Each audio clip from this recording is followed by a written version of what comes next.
That'll take just a minute for that to get going. Did you send me another link? Yes, I'll do that right now. Sending another link to Representative Downs. It'll take just a minute for that to get going. Yes.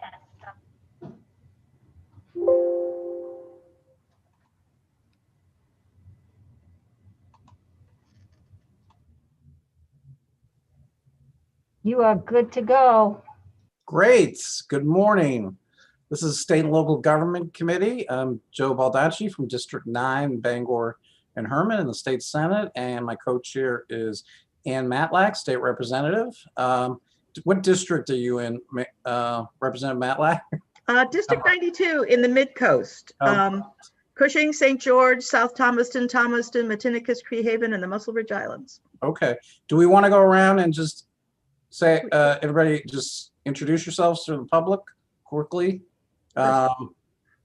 Let's see, Representative Copeland.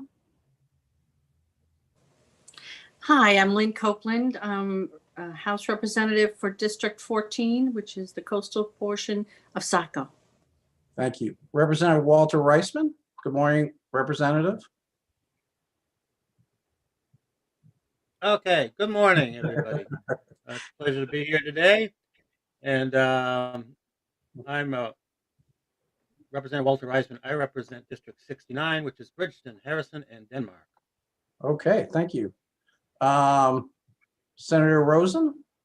Thank you. I'm Kimberly Rosen, Senate District 8. My district goes from Castine through Brewer all the way up to Lincoln, and I live in Bucksport. Great. Representative Mark Bryant. Morning. Thank you, Senator. I'm Mark Bryant from Wyndham. I represent part of the town of Wyndham, House District 24. Great. Representative Sean Paulus. Morning. I represent House District 52, which is all the back. Okay. I guess that was Representative Paulus. Let's see, Representative Toole. So you can go in and hand do it, right? I can't. Good morning.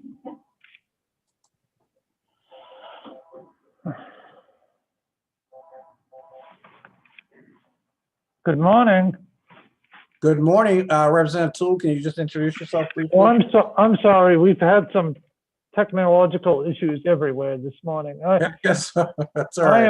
I am Representative Will Toole. I represent the Machias area plus Lubec and Eastport. Yeah, this is my third term on the State and Local Government Committee. It's great to be here this morning. Great.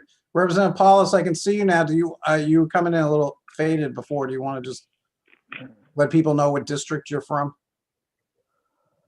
Sure. Can you hear me now? It's a little bit better. It's just slow. A little bit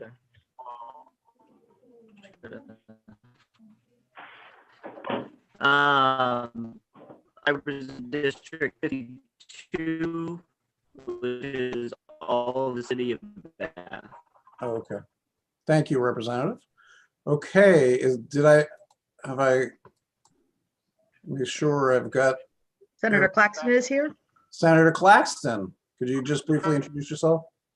Yes, this is Ned Claxton. I represent Senate District 20, which is Auburn, Minot, Mechanic Falls, Poland, and New Gloucester. Great. Representative Matlack, is there anyone else that I missed? Well, we do have Representative Downs someplace, but I don't see her on our screen yet. Okay. Well, we can introduce her once she shows up. So I think that Lynn Caswell, do you want to start with the supplemental budget issues? Yes, thank you, Senator Baldacci. So the first item of business this morning is for the committee to go through the supplemental budget and vote on the initiatives. Cheryl is going to use the roll call method. You'll remember that under the new Zoom I call them the Zoom rules, but they're actually the COVID-19 addendum to the committee rules, that you need to be visibly seen. So when it's time to vote, make sure that your screen is being shared. And then you can either raise your hand or speak. I believe that the chairs have asked that you orally register your vote, but you do need to be seen while you're doing that. So what I'm going to do is I'm going to screen share, and I'm going to walk us through the different items that you need to vote on. Representatives from the different agencies are here and can be called upon to answer questions.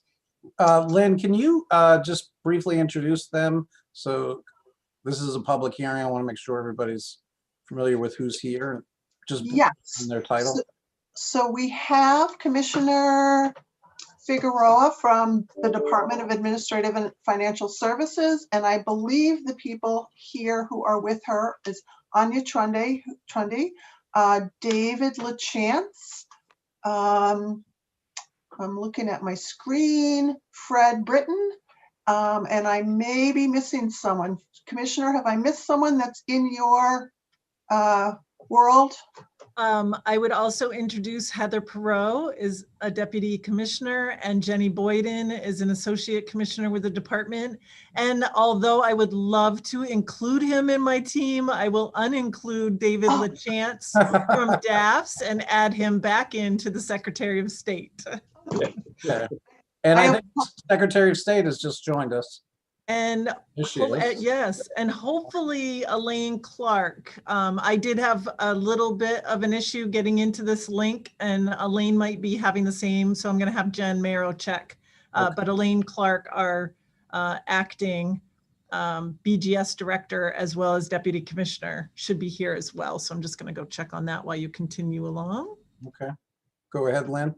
So we do have Shanna Bellows, who is the Secretary of State, and David LaChance, who is with the Secretary of State. I apologize, David. I don't see Matt Dunlap from the Auditor's Office. That's the first item up, but there's Representative Rice. I'm sorry, Lynn, but Representative Reisman, did you have your hand up? Yes, I did. Okay, did you have a question, sir? Okay, my question is, do we have a quorum? Okay. And I think we do, but I would defer to Cheryl and Lynn. You want to? You do have a quorum. You need 7 members, and one of them has to be a senator. So let's see, 1, 2, 3, 4, 5, 6, 7, 8, 9, 10. I count 10, and I may have missed someone. So you're all set as far as the quorum goes. Okay. Thank you, Representative Reisman. And thank you, Lynn. So go ahead, Lynn, on the screen sharing. So I have Kathy Downs coming in, Representative Downs. I just wanted to mention that, but I don't see her quite yet. And I believe I'm sorry, Lynn, but Representative Downs has just appeared. Representative Downs, good morning. Could you just briefly introduce yourself and your district? Good morning. I apologize. I've been having computer problems here. No problem at all. I'm Kathy Downs. I represent 130, which is Bucksport and Orrington. Great. Well, great to have you. So, Lynn, I apologize kind of being like back and forth interrupting, but I just want to make sure everybody gets recognized.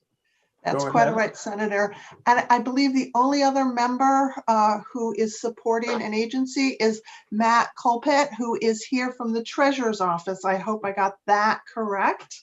Yeah. So I think I've identified all the agency staff that are here to answer your questions. Great. So I will jump in. The first thing I want to say before I start screen sharing is that you all may have noticed that either all or majority of these initiatives are based on the curtailment. So they have, for the most part, been implemented. And my understanding is if the legislature voted against the curtailments, the money well, I'm not going to go into that. The money would end up basically back in the general fund. So either way, the money is going to be saved. If you tell the departments not to curtail in the way that they're proposing, you'll save money. But if you allow the departments to curtail the funds in the way they're proposing, you'll save money. And I'm looking at the agency representatives to nod their head that my very basic description is accurate. Very basic description. Okay, I got some head nods, so I'm going to share my screen now. But if you want more. Lynn, I apologize, but Representative Greenwood has joined us. Good morning, Representative. You want to just briefly state your name and your district, sir? Yes, good morning. Thank you, Mr. Chair. Representative Randall Greenwood, House District 82, Litchfield, Monmouth, and Wales in both Androscoggin and Kennebec counties. Great, thank you. Lynn, the Okay. floor is now yours again. I'm going to share my screen. And if it does not scroll, I had this problem once. If it does not scroll, please interrupt me. So hopefully you can all see this page. It's from the Office of the State Auditor. This initiative, and again, you're going to vote on all the initiatives individually, except when I mention that you're not. This one manages position vacancies to the tune of saving $34,854. And again, it relates to the curtailment order. So I think perhaps, Senator, I should first stop to see if there's questions, and then Cheryl can do the vote. Does that make sense? Will we need a motion and second for each item also? Okay. That's absolutely correct, yes.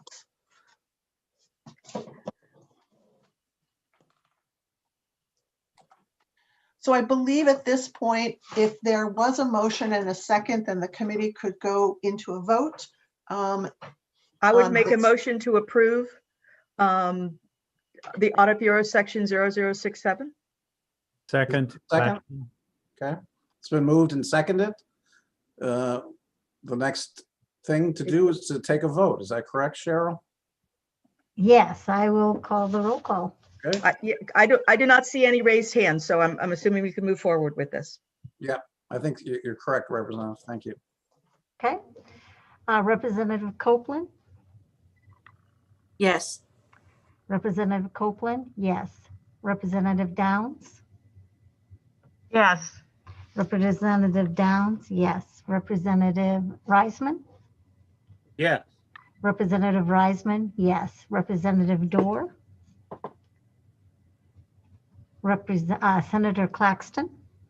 Yes. Senator Claxton? Yes. Senator Rosen? Yes. Senator Rosen? Yes. Senator Baldacci? Yes. Senator Baldacci? Yes. Representative Matlack? Yes. Representative Matlack? Yes. Representative Toole?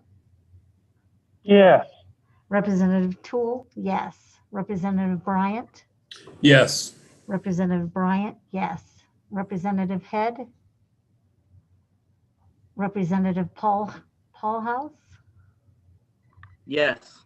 Representative Paulhouse? Yes. Representative Greenwood? Yes. Representative Greenwood? Yes. 10 yes and 2 absent. Okay, the motion has passed. I would just note, Lynn, there's somebody seeking that I can only identify through a phone number seeking admission to the. Do you see that as well or no? I do. And would you I like? believe that's Elaine Clark. Oh, it is. Okay, I just want to make sure. Okay, thank you. So the motion is approved. Do we go on to the next item?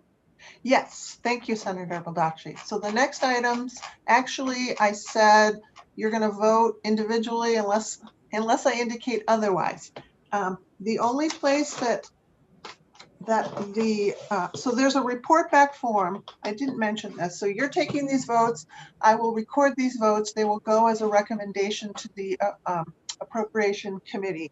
As far as the Blaine House, these three initiatives, there is only one vote. So I believe that you need to vote these as a block. So the Is there a- first, Oh, I'm sorry. Go. Is there a motion to approve this? So moved. Okay. Is there a second? Second. It's been moved and seconded. Is anybody, any discussion? Can Anybody we want- hear from Lynn, please? Yeah, sure. Lynn? so the all of these initiatives manage vacancies, so they reduce funding by managing vacancies for a total savings of $98,854, and this relates to the Blaine House within the executive department. Okay, any further discussion?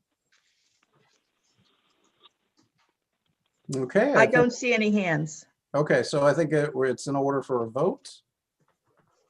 Cheryl, you Yeah, want to call the roll? yeah, before we have a vote, I would like to know who's on the phone because they might be somebody I need to call in for a vote. So is, They're not answering. yeah, who's 207-624-7366? That's Elaine Clark. I'm with DAFS, Okay. Deputy Commissioner of DAFS. I couldn't get in by Zoom, so I came in by phone. Yeah, okay. Cheryl, is there anybody else? Nope, that's it. Thank you. Okay. All right, so here's the vote for the next one. Representative Copeland? Yes. Representative Copeland, yes. Representative Downs? Yes. Representative Downs, yes. Senator Robinson? Yes. Senator Rosen, yes. Representative Matlack? Yes. Representative Matlack, yes. I'm doing it totally backwards now. Senator Claxton? Yes. Senator Claxton, yes. Senator Baldacci? Yes. Senator Baldacci, yes. Representative Bryant? Yes. Representative Bryant, yes. Representative Paul House? Yes. Representative Paul House, yes. Representative Toole? Yes. Representative Toole, yes. Representative Greenwood? Yes. Representative Greenwood, yes. Representative Reisman? Yes. Representative Reisman, yes. That's 11 yes and 2 absent. Okay, so the motion is granted. We can move on to the next item.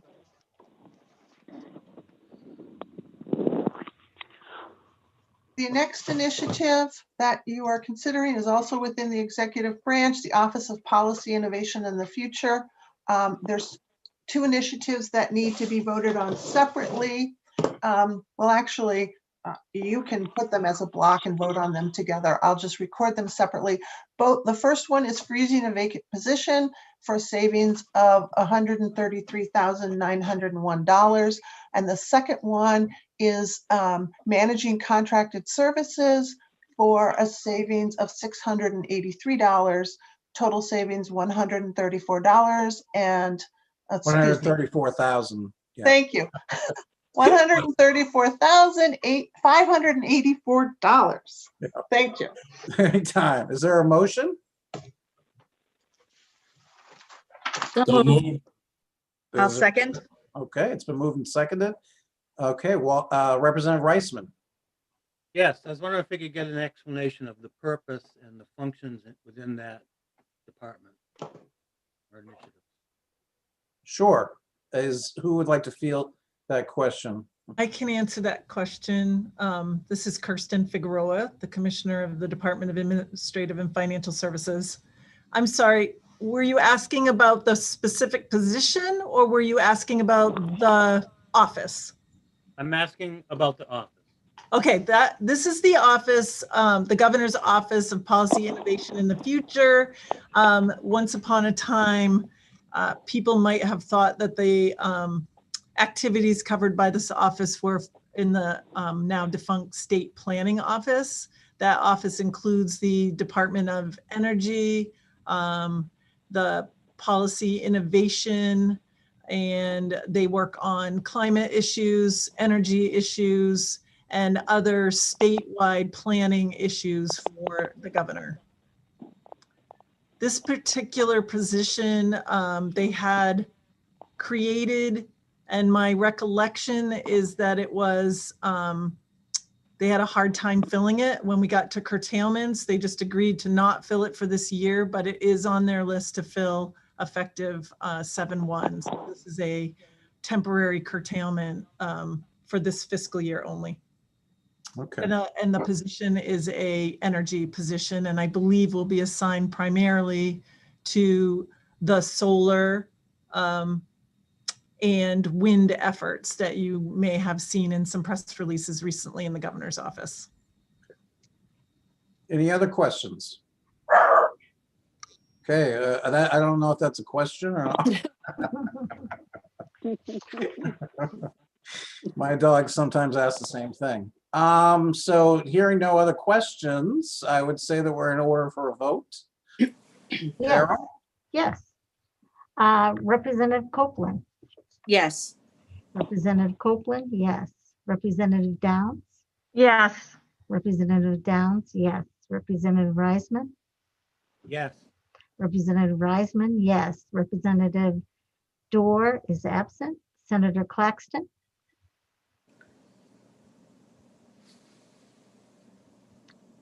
Senator Claxton. Maybe we can come back to Senator Claxton. Or... He's on mute. You're on mute. Okay. Yes, Senator... space bar didn't work.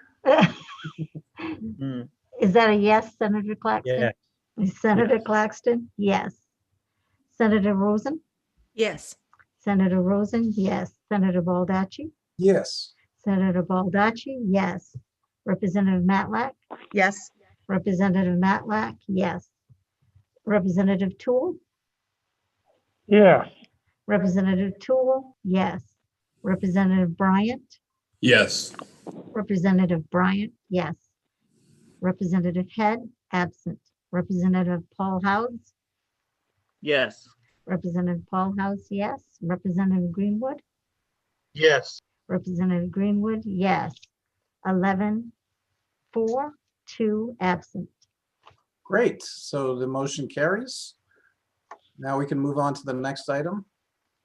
Thank you, Senator Baldacci. The next item are from the Secretary of State's office for the archives. And again, would you like me to go through all the initiatives that are under this section, and you can vote them as a block or individually as you choose? So the first initiative saves $58,000 by managing rent expenses. The second initiative saves $2,000 by managing staff training expenses. The third initiative saves $30,000 by deferring contractors for the digital archive scanning project. The fourth initiative, or I'll say the next, is a $3,000 saving to align the projected costs for out-of-state travel.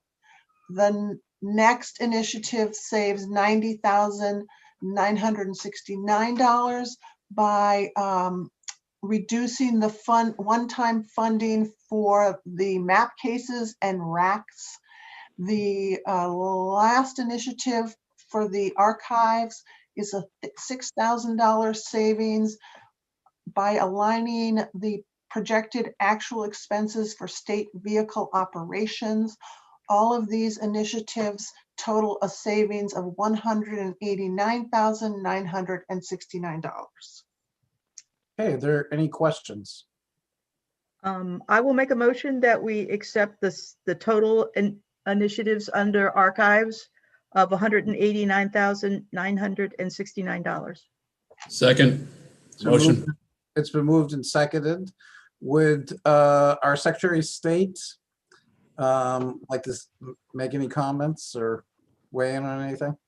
No, thank you. I applaud our acting archivist, Kate McBrien, for finding savings last year in response to the governor's request, and appreciate the hard work that DAFS has done to prepare the supplemental budget. Right. Thank you. Thank you, Secretary of State. Thank you, Kate McBrien, as well. Is there any other discussion or questions? Okay, Representative Reisman. Thank you, Mr. Chairman. I'm wondering if the Secretary of State could address the fact that there is a reduction of 98,000 this year, but already in the current the current budget for 21-22, there's a $200,000 increase, which probably includes putting those. You could, if you, Representative Reisman, if you could just talk a little louder. It was hard to pick up everything you said. I'm sorry. All right, let me bring my microphone over here a little bit. Is that a little better? Yes. Okay. I'm looking at the line for the archives, and there is a reduction of $189,000 this year, which 90 of it has to do with the mapping cases. And it brought the net budget, if we accept those curtailments, down to 1.8 million. And there's a jump in the next budget of about 200,000.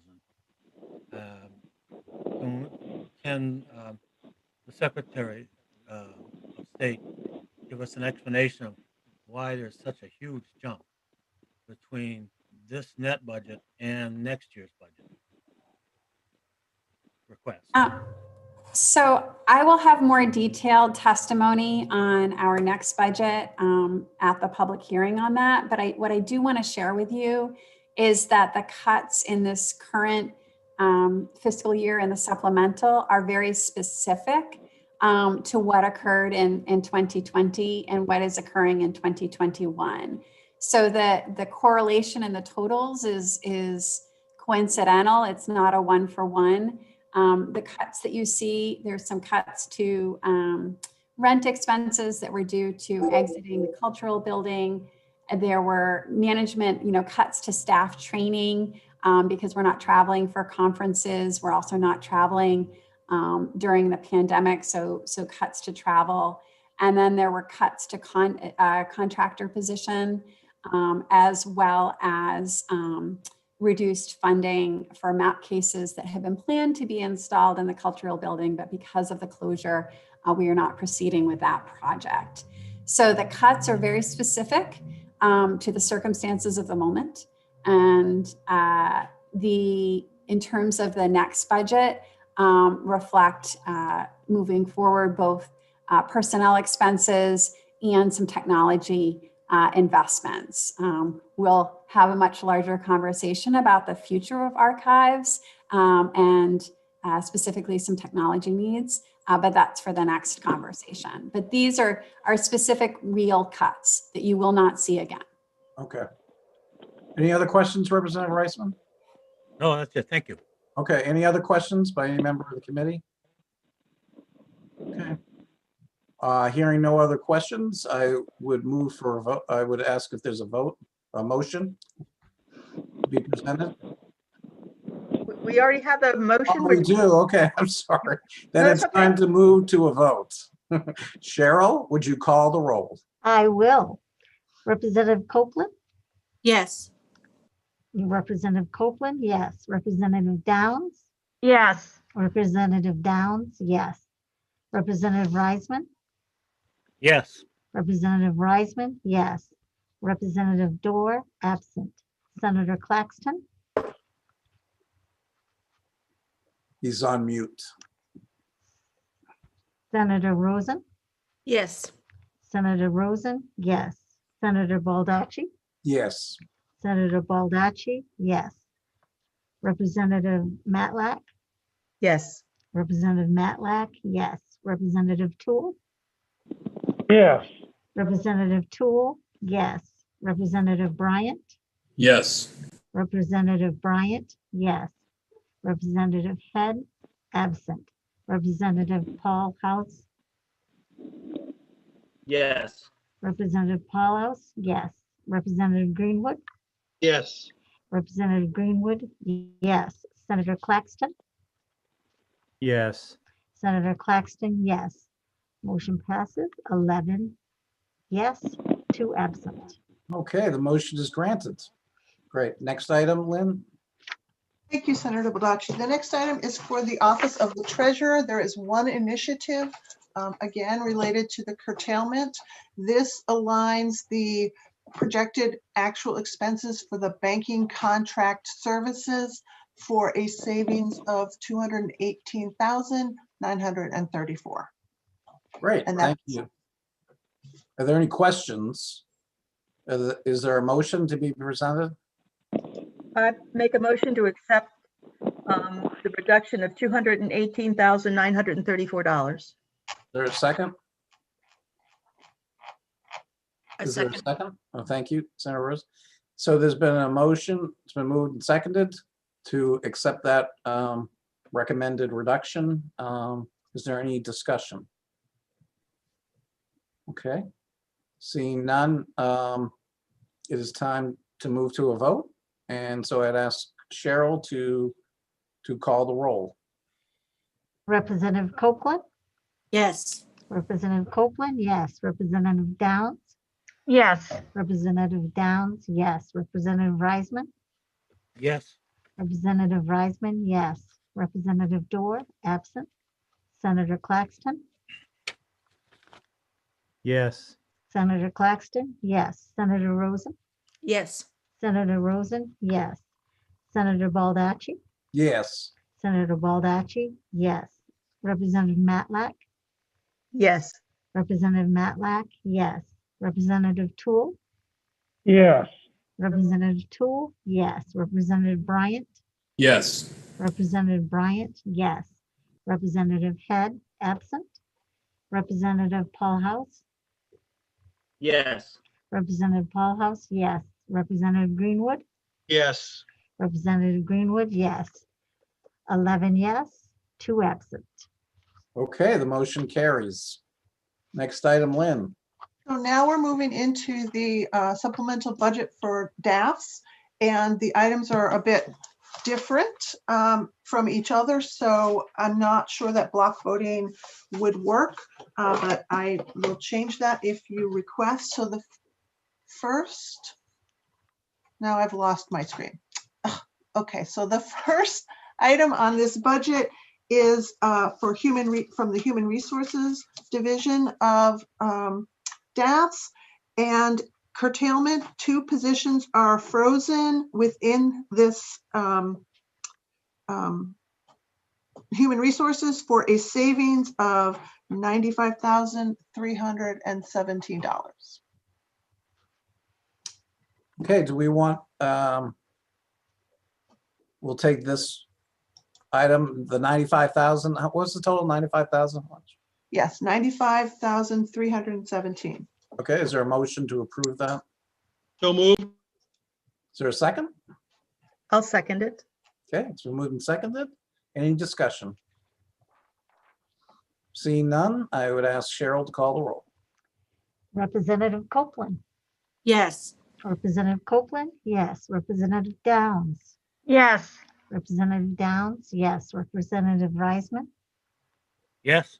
Representative Reisman, yes. Representative Dorr, absent. Senator Claxton, Yes. Senator Claxton, yes. Senator Rosen, Yes. Senator Rosen, yes. Senator Baldacci, Yes. Senator Baldacci, yes. Representative Matlack, Yes. Representative Matlack, yes. Representative Toole, Yes. Representative Toole, yes. Representative Bryant, Yes. Representative Bryant, yes. Representative Head, absent. Representative Paul House, Yes. Representative Paul House, yes. Representative Greenwood, Yes. Representative Greenwood, yes. 11, 4, and 2 absent. Okay, great. So the next 3 initiatives are under the Building and Grounds Operations.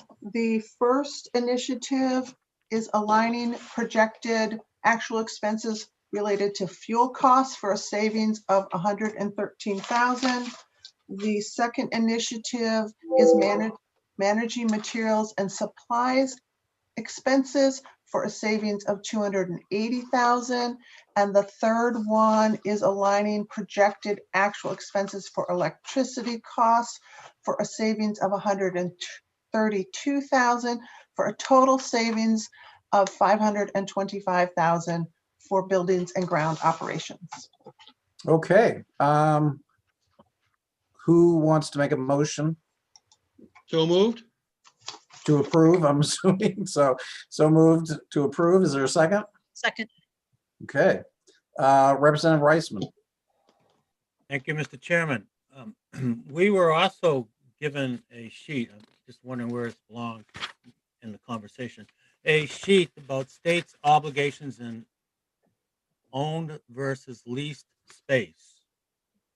So is this something that is pertaining to this particular line item in the budget, question mark? Lynn, do you want to respond to that, or? You're on mute, though.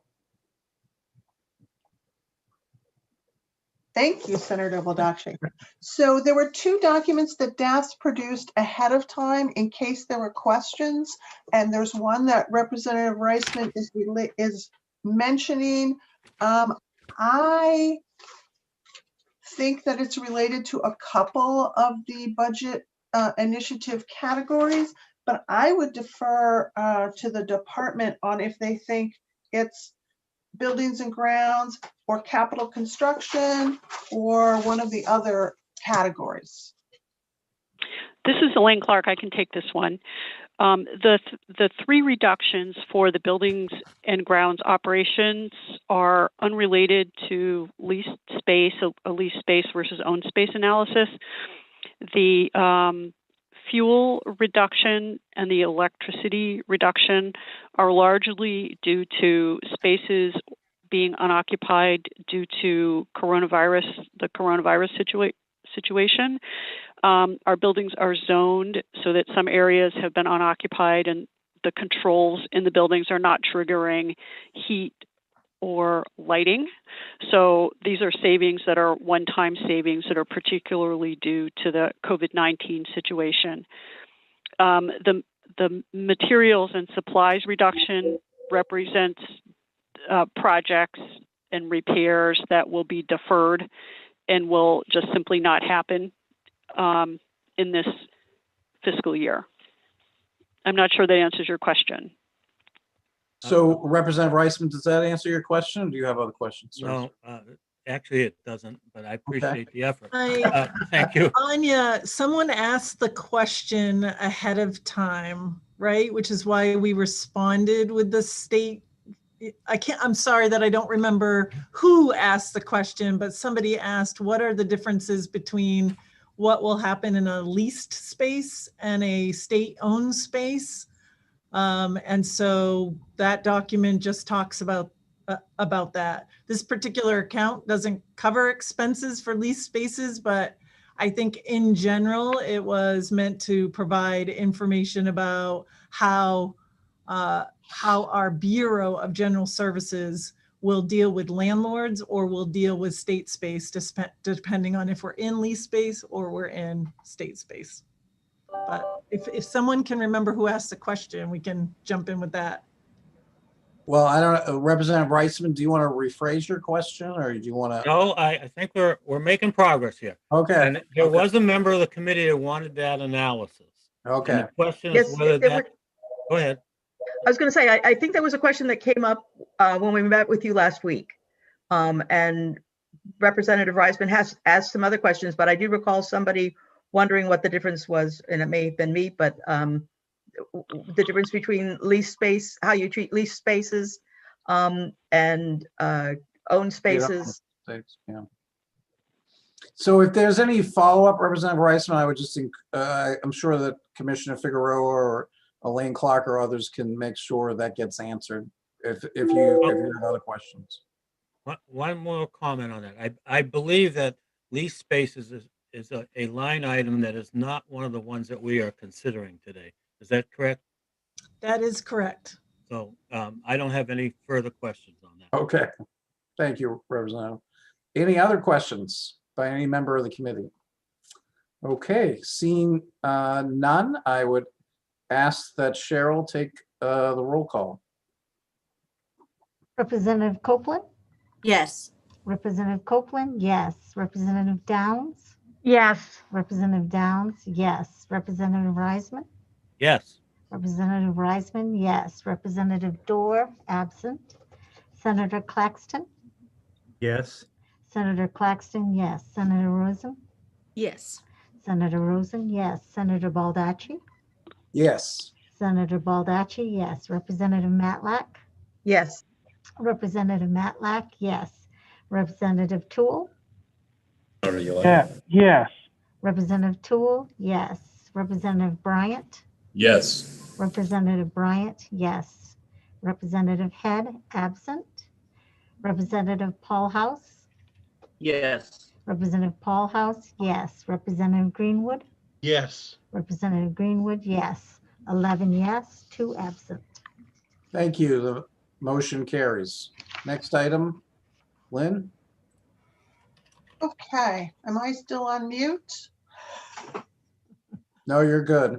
Okay, thank you. I'm sorry. If I share my screen, I can't actually see whether I've unmuted myself. So I appreciate the assist there, Senator. So the next two initiatives are within the same Bureau of General Services, but this has to do with capital construction. Again, related, the first one is related to the curtailment, and it reduces funding by $31,060 by deferring planned capital construction and improvements. The second initiative for $2 million is, so it's not a savings, it provides funding for capital repair and construction at state facilities. So a $2 million cost is the second initiative, a $31,060 savings is the first, and that's those two. Okay, so is there a motion? So moved. Okay, is there a second? I'll second. Okay, so moved and seconded. Is there any questions or discussion or comments by any member of the committee? Representative Reisman? Yes, thank you, Mr. Chairman. I have a couple questions about this. Not included in the general expense, the general fund activities is some 645,000 of additional expenditures or allotments that are covered by special revenue funds. Can I get an explanation of where that money comes from, and is there any plan to use that for the capital improvements that are asked for here? Okay. Lane Clark, did you want to answer that, or Mr. Figueroa? Hi, this is Commissioner Figueroa, and I'll start. I'm not seeing that in the supplemental, but is it a line item in the budget, Jenny? Can you just bob your head up? Is it the money where the sales of property goes? Okay, so that's the other special revenue account that we mentioned in our testimony. When we sell a piece of property, the funds go to this account and can be used for capital repairs and maintenance. That account is actually almost to zero now. As I mentioned in our testimony, we are having a hard time getting some ground on a consistent appropriation in this capital improvements maintenance account.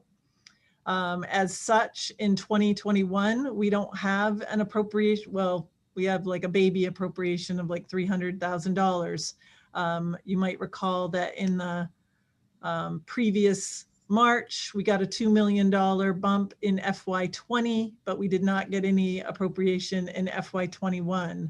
So we've been using the funds, which were at about $1.4 million last year, out of that special revenue account to do capital maintenance and repairs this year. And so that account is all but zero now. Again, it's not a consistent source of revenue because sales of state property are infrequent. So that's the other special revenue account. Okay. Representative Tool. Thank you, Mr. Chairman. I was just for a point of clarity wondering if we were going to take each of these initiatives separately, since they're technically two different types of initiatives. Well, I think we have a motion already on the floor Okay. to take them together. So, but we can, obviously that's subject to a vote. So, did you have another question, Representative Tool? No, I didn't actually. Okay. So, Representative Reisman? So, Mr. Chairman, I would like to move that we separate the question, divide the question into the two pieces. One is the $2 million as a general fund request, and the second is the mandates as described as a curtailment. Okay. So, I think who made the original motion? Who made the original motion? I think I did. Okay. So is that so Senator Rosen and Representative Matlack, do you agree to? Do you want to withdraw that motion, or I withdraw my motion. Okay. Is that acceptable to you, Representative Matlack? So we can, as a process. Sure. Okay. Okay. Do you have a motion that you want to present? Okay. First of all, I want to recognize Representative Tool again. Representative Tool, did you have another question? No, I just forgot to lower my hand. Okay. That's fine. So Representative Reisman, did you wish to present a motion? Yes, I'll make a motion that we accept the suggested amount of a reduction of $31,060 in the capital construction and reserve fund. Okay, it's moved. Is there a second to that motion? Second. Okay, it's been moved and seconded. Is there any other discussion on that particular motion? Seeing none, I say it's in order for a vote, and I'd ask Cheryl to call the roll. Representative Copeland? Yes.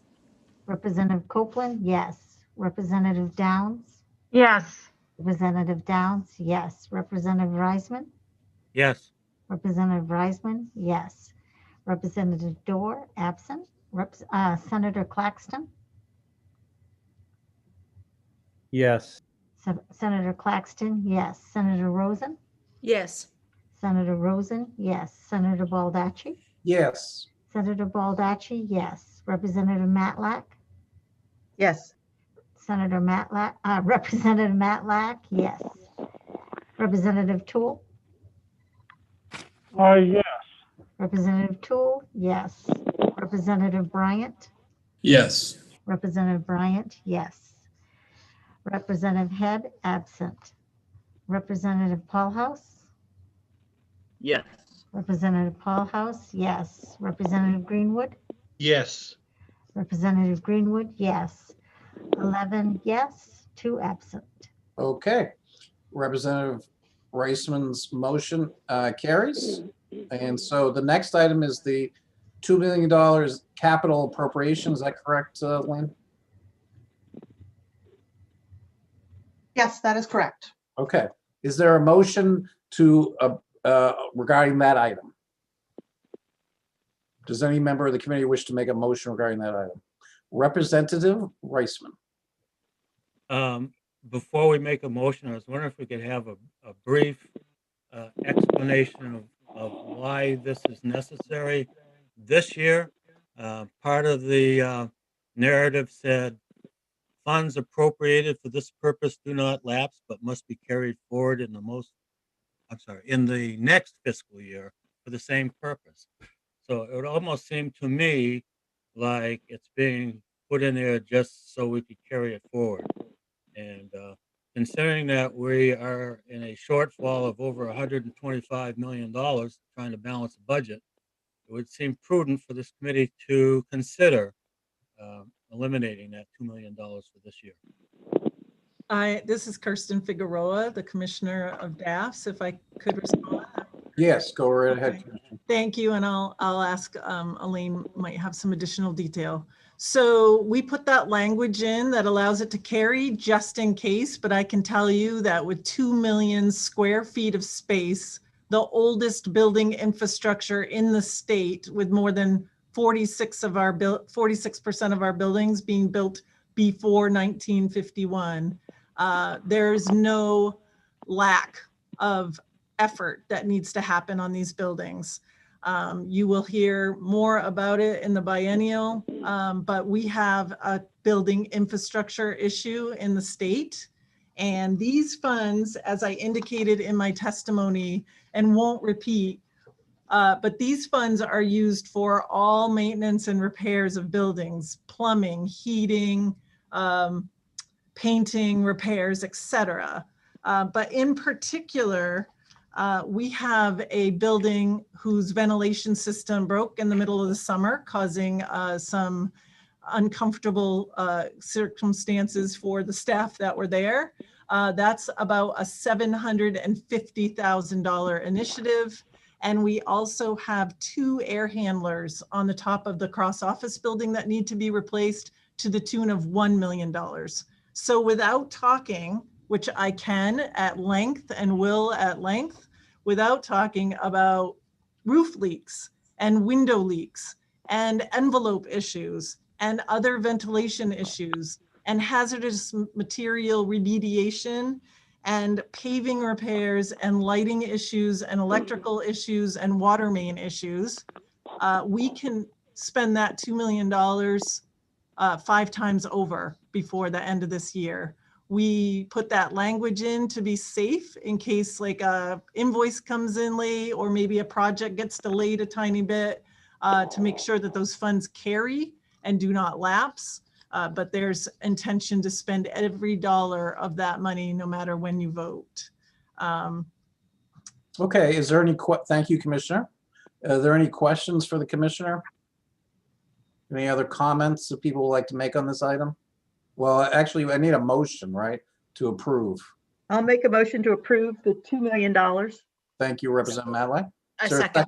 Okay, it's been moved and seconded. Is there any further discussion by any member of the committee? Representative Reisman. Thank you, Mr. Chairman. I would be adverse to carrying any funds over. I believe that we can manage the critical items in the current year with a smaller amount of money being allotted to cover emergencies. And I would highly suggest, considering we still have $125 million to make up, that we reduce that $2 million to, let's say, $750,000, and not allow for a carryover for those funds. Thank you. Can I? Well, hold on, Ms. Clark. I think Representative Toole, you have a question. Yes, I would just like to say that I think Representative Reisman is onto something there. I could certainly support that counter proposal, depending on how this motion plays out. So. Okay. And Ms. Clark, you wanted to say something, I think. That was not me. I think it was the commissioner, but if she doesn't speak, I certainly will. Okay. Yes. So first, I'm confused about the $125 million shortfall, because we do have and have offered balanced budgets, in particular in the FY21 supplemental. Well, Commissioner, I think that's, I think really that's a political argument. I don't know that you need to address that. The issue today is the $2 million capital thing, whether that's appropriate or not. So let's not go into a whole discussion, because we could be here for days just talking about the general budget altogether. So trying to focus just on the $2 million appropriation that we're voting on. Okay, well, as a reminder, back in the day, this account was funded with an automatic transfer from a cascade. And when that cascade ended, it looked like there was meant to be an appropriation that happened each year, and that hasn't happened since 2017. So I'm concerned that first of all, we could spend 5 times that before June 30th on repairs and maintenance that we need to spend to the buildings. Okay. And for every expense that we don't make timely, it just ends up costing us more money. Okay. So I would argue that. Yeah, and I think Representative Matlack. Yes, thank you. I would just remind everyone that this is a recommendation from the committee. If Representative Reisman and Representative Toole choose to vote against this, they can make a recommendation to AFA that we go with a different amount. But this is the amount that's being suggested and the amount we will be initially voting on right now. Thank you, Representative Matlack. Any other questions or comments? Representative Reisman. Thank you, Mr. Chairman. Absolutely. When I look at my spreadsheet that shows the biennial budget, there's only an amount in there for this category of $310,000. It would seem like it would be more appropriate to add $2 million to that starting July 1st of this coming year, as opposed to spending $2 million in the time when we have a deficit. We still need the balance for the entire government. So I would suggest, and I will make a motion for the purpose of discussion that we reduce we that. can't. We already have a motion on the table. We have to vote on the motion. The motion we have on the table first. Point of order, Mr. Chairman. Yes. My point of order would be if he's suggesting to make an amendment, that's different than another motion. Oh, okay. I guess I will defer to our committee staff people. So first of all, Representative Reisman, did you wish to make a new motion, or do you wish to amend the current motion? I wish to amend the current motion. Okay. So what is your amendment, sir? The motion is to reduce the $2 million to $750,000. Okay. And not allow for a carryover. Okay. So that's your motion to amend. Is there a second to the motion to amend? Is there anybody seconding that motion? Okay, not hearing a second to that. Okay, the motion to amend fails for lack of a second. So unless, okay, if I didn't hear any seconds, so I think we need to go back to the original motion. So, Mr. Chairman? Yes. I'd like to offer an amendment. Okay, Representative Greenwood, go ahead. I'd like to offer an amendment that we remove the language that allows for the carryover. I'm not objecting to the 2 million. I'm just saying that if it's not going to be spent before year end, it does not roll over. Commissioner Figueroa, do you have any comments about that? Thank you. No. Do we need a second? It won't be a problem. Okay. Okay. Representative Greenwood has a motion. Is there a second? I second it. Okay, it's been moved and seconded. We can have a roll call vote on the motion to amend first. Cheryl? This is on the motion to amend. Do you agree to amend it or not agree to amend it? The motion to amend is to not allow carryover. Is that correct, Representative Greenwood? Okay. That is correct. Okay, thank you. Okay, Representative Copeland, Yes. Representative Copeland, yes. Representative Downs, Yes. Representative Downs, yes. Representative Reisman, Yes. Representative Reisman, yes. Representative Dorr, absent. Senator Claxton, No. Senator Claxton, no. Senator Rosen, Yes. Senator Rosen, yes. Senator Baldacci, Yes. Senator Baldacci, yes. Representative Matlack, No. Representative Matlack, no. Representative Toole, Yes. Representative Toole, yes. Representative Bryant, No. Representative Bryant, no. Representative Head, absent. Representative Paul House, No. Representative Paul House, no. Representative Greenwood? Yes. Representative Greenwood, yes. The vote is 7 yes, 4 no, 2 absent. Okay. Senator Claxton, you have your hand up. Thank you. I didn't have my screenshot going, so technically my vote didn't count until I tell you the answer is still yes. Okay. No. So it's yes or no? Yeah, I think you It was voted. confusing. It's You said still no? no. Okay. Don't know. Sorry. So the motion carries, is that correct? Yes. Okay. Mr. Chairman, Yes. Chairman, could I ask a question? Okay. I believe the vote Who's was, asking to be recognized? I'm sorry, this is Representative Reisman. Oh, I think okay.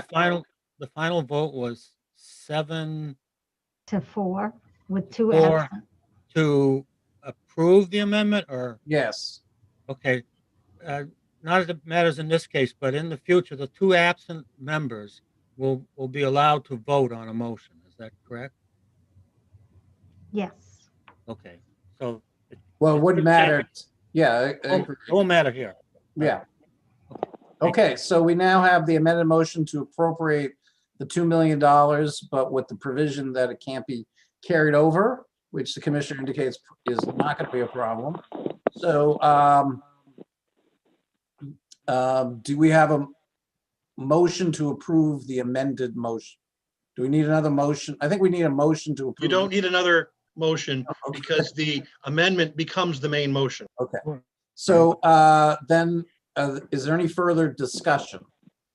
Any questions? Okay. Hearing none, then I would ask Cheryl to again take the roll. Representative Copeland? Yes. Yes. Representative Copeland? Yes. Representative Downs? Yes. Representative Downs? Yes. Representative Reisman? Yes. Representative Reisman? Yes. Representative Dorr, absent.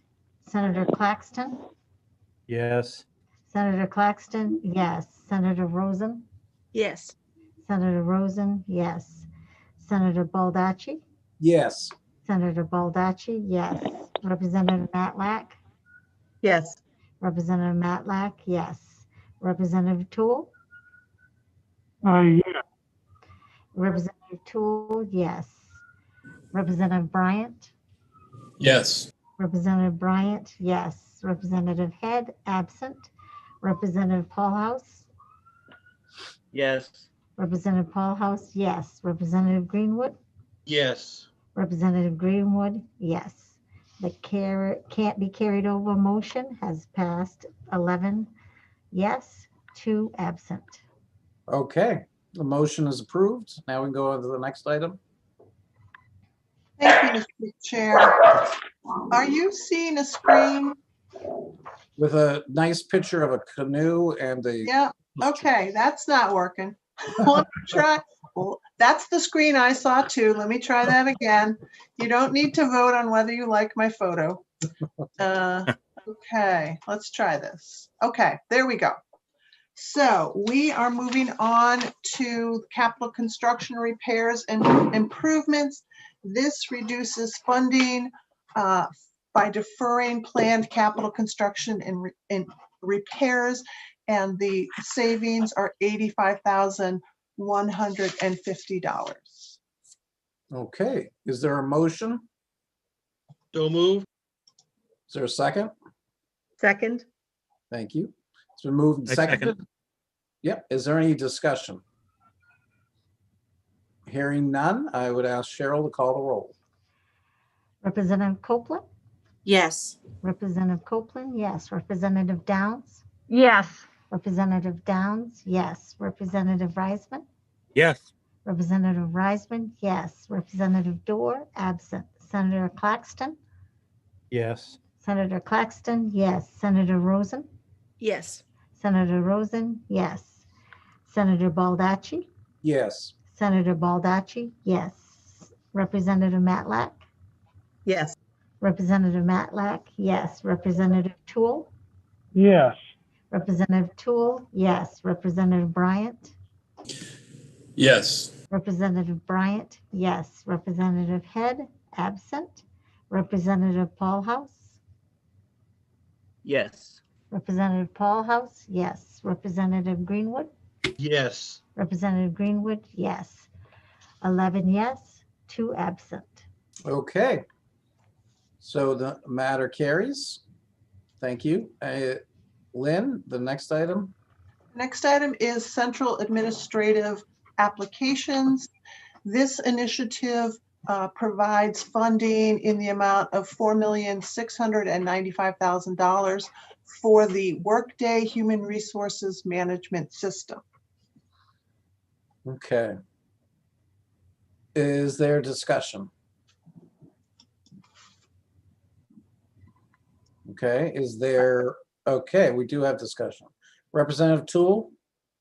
Yes, my question. Can you turn up your volume or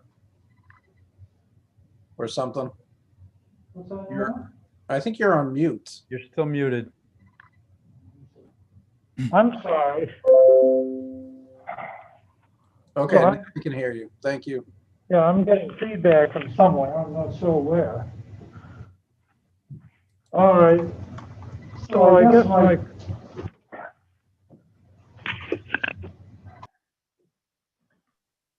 my question would be for the department, to give a brief history on this as to how much we have spent on this over the course of since 2017, 2018, and if this appropriation and the bond issue that they're proposing are the end of it. Is everything supposed to be done within the next fiscal year? I guess I would just like some reassurance there. Hi, this is Commissioner Figueroa from DAFS. The initiative that we're speaking to is the replacement of the human resources system with a project that we're calling Workday. And we did provide a summary document. I think it was maybe late yesterday or possibly early this morning.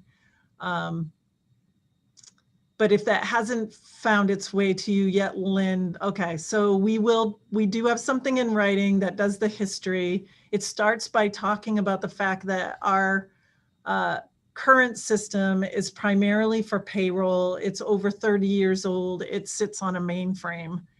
We did start the project in the state started a replacement project in 2015. It did an RFP and awarded in June of 2016 to a vendor. The specifics of the project's history are outlined. They are many and varied. And we did start with one vendor. During the previous administration, it was determined that that vendor did not work out. And at the very end of the previous administration, I think it was November of 2018, the Workday project, the Workday system and vendor were chosen to replace the first vendor. And then we had a change in administration, a change in some of the team players. We reset and are now in the process of finalizing a project plan with a little bit more specificity. There have been challenges to the implementation of this project. We outline some of them as being,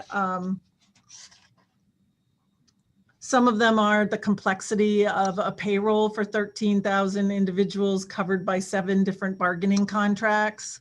Some of it is the old data that is on, first of all, data after 30 years, it's not going to be as clean as it should be. And so transferring and converting that data such that we're not re-entering history for 30-year history has proven a little bit more complex, as has been some of the maybe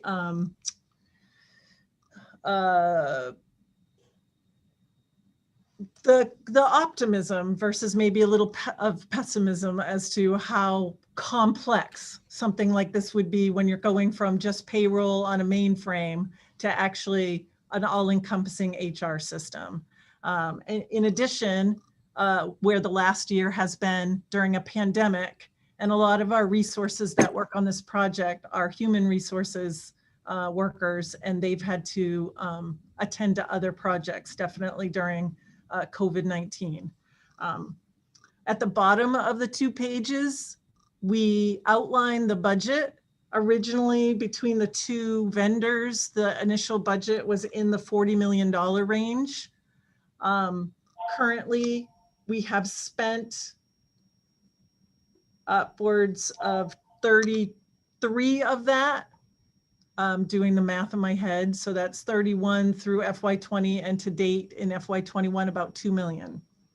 And then we ask for an additional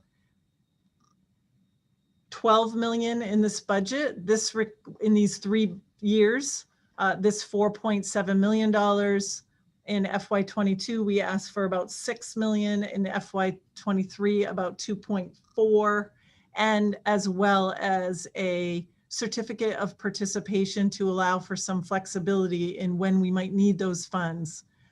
That the majority of the monies that we're asking, taking out about $4 million, are to finish the implementation, convert the old data, and get us online and go live.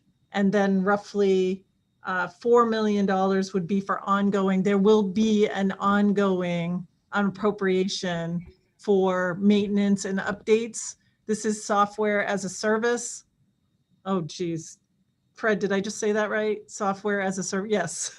Software as a service, which means we'll have a subscription, annual subscription maintenance that will keep the system updated so that we're not buying a piece of hardware that collapses. We're buying something that can continue to stay updated, but it will require an annual maintenance.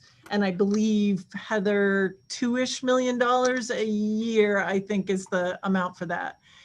And then some of the monies that we're asking for in this appropriation, of course, are for the debt service to pay back that certificate of participation that we talked about. I do want to say that the certificate of, so I should say, which brings us roughly to about $54 million. I do want to say that the certificate of participation in the budget right now says $8 million. We don't believe we will need all of that, but we're leaving the $8 million in because we don't know. We're still talking a couple of years at this point. We're looking to go live in the next calendar year.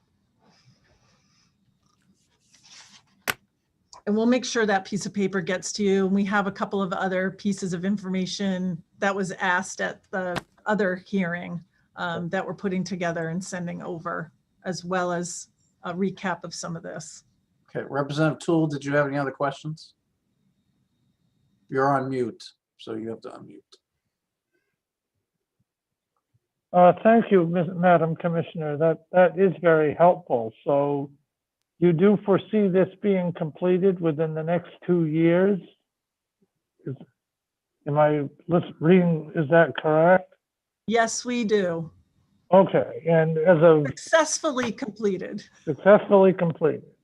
So the overall project itself, from start to finish at this point, you're estimating a cost about 54 million, which is about 14 million above original, if I'm processing that information correctly. You are. I would also say that from the original, the project, as it's been more outlined, that original budget was never going to work.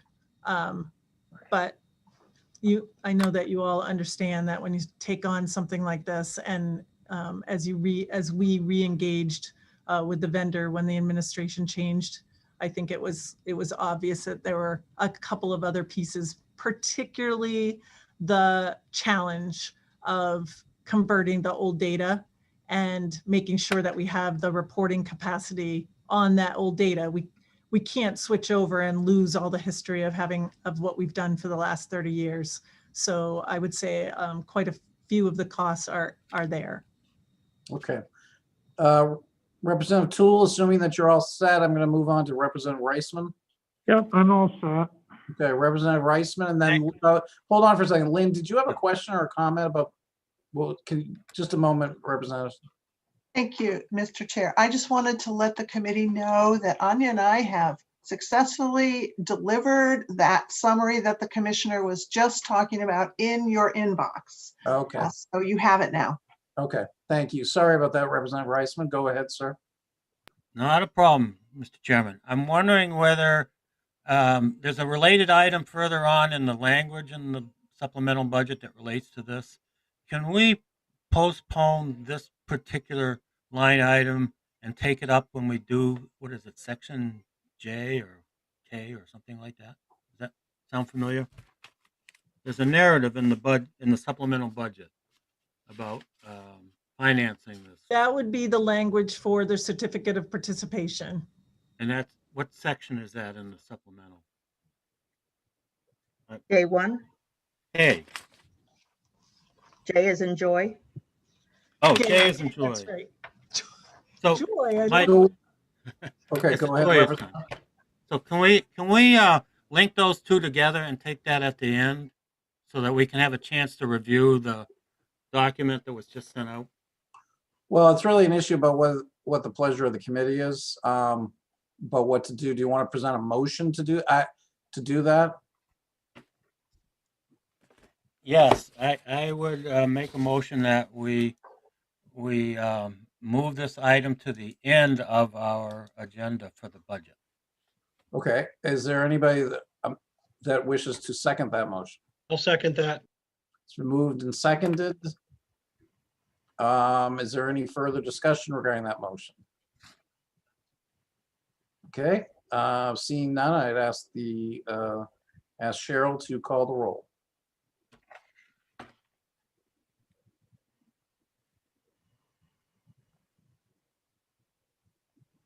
Cheryl, you are muted. I apologize. Representative Copeland? Yes. Representative Copeland, yes. Representative Downs? Yes. Representative Downs, yes. Representative Reisman? Yes. Representative Reisman, yes. Representative Dorr, absent. Senator Claxton? Yes. Senator Claxton, yes. Senator Rosen? Yes. Senator Rosen, yes. Senator Baldacci? Yes. Senator Baldacci, yes. Representative Matlack? Yes. Representative Matlack, yes. Representative Toole? Yes. Representative Toole, yes. Representative Bryant? Yes. Representative Bryant, yes. Representative Head, absent. Representative Paulhouse? Yes. Representative Paulhouse, yes. Representative Greenwood? Yes. Representative Greenwood, yes. 11 yes, 2 absent. Okay, so the motion carries. So thank you, Representative Reisman. Next item, Lynn. Thank you, Mr. Chair. So the next item is a funding reduction in the amount of $1,231,849. That is within the debt service government facilities authority portion of the DAF's budget, and it's aligning projected actual expenses for debt services. Okay. And it's related to the curtailment. Okay.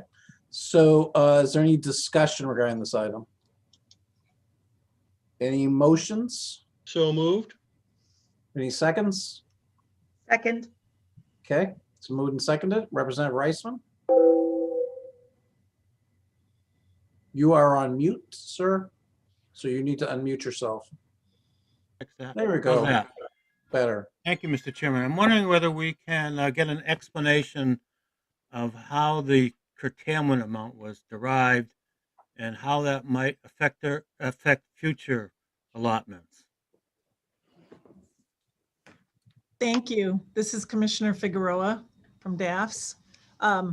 So the way that we derived at this curtailment was, this is a debt service account. the MGFA account, we borrow funds to do major renovations, and then we have a general fund annual appropriation to pay the debt service.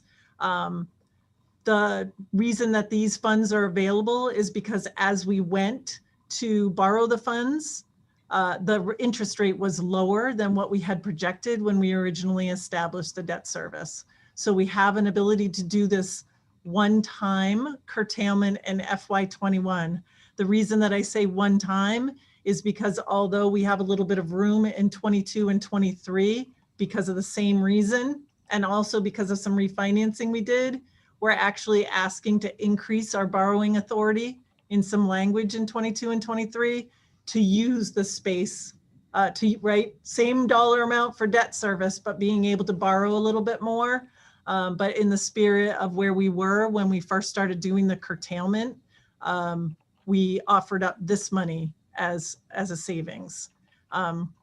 If you don't mind, I would like to spend just 1 second talking about a curtailment, just to make sure that the curtailment effort is a tool that the governor can use in exactly the scenario that we went through this summer when revenue forecasting significantly downgraded our revenues. And we needed to put our current budget back in balance. So we went through a process of doing a curtailment. It is a statewide financial order that basically removes those funds from being allowed to be spent.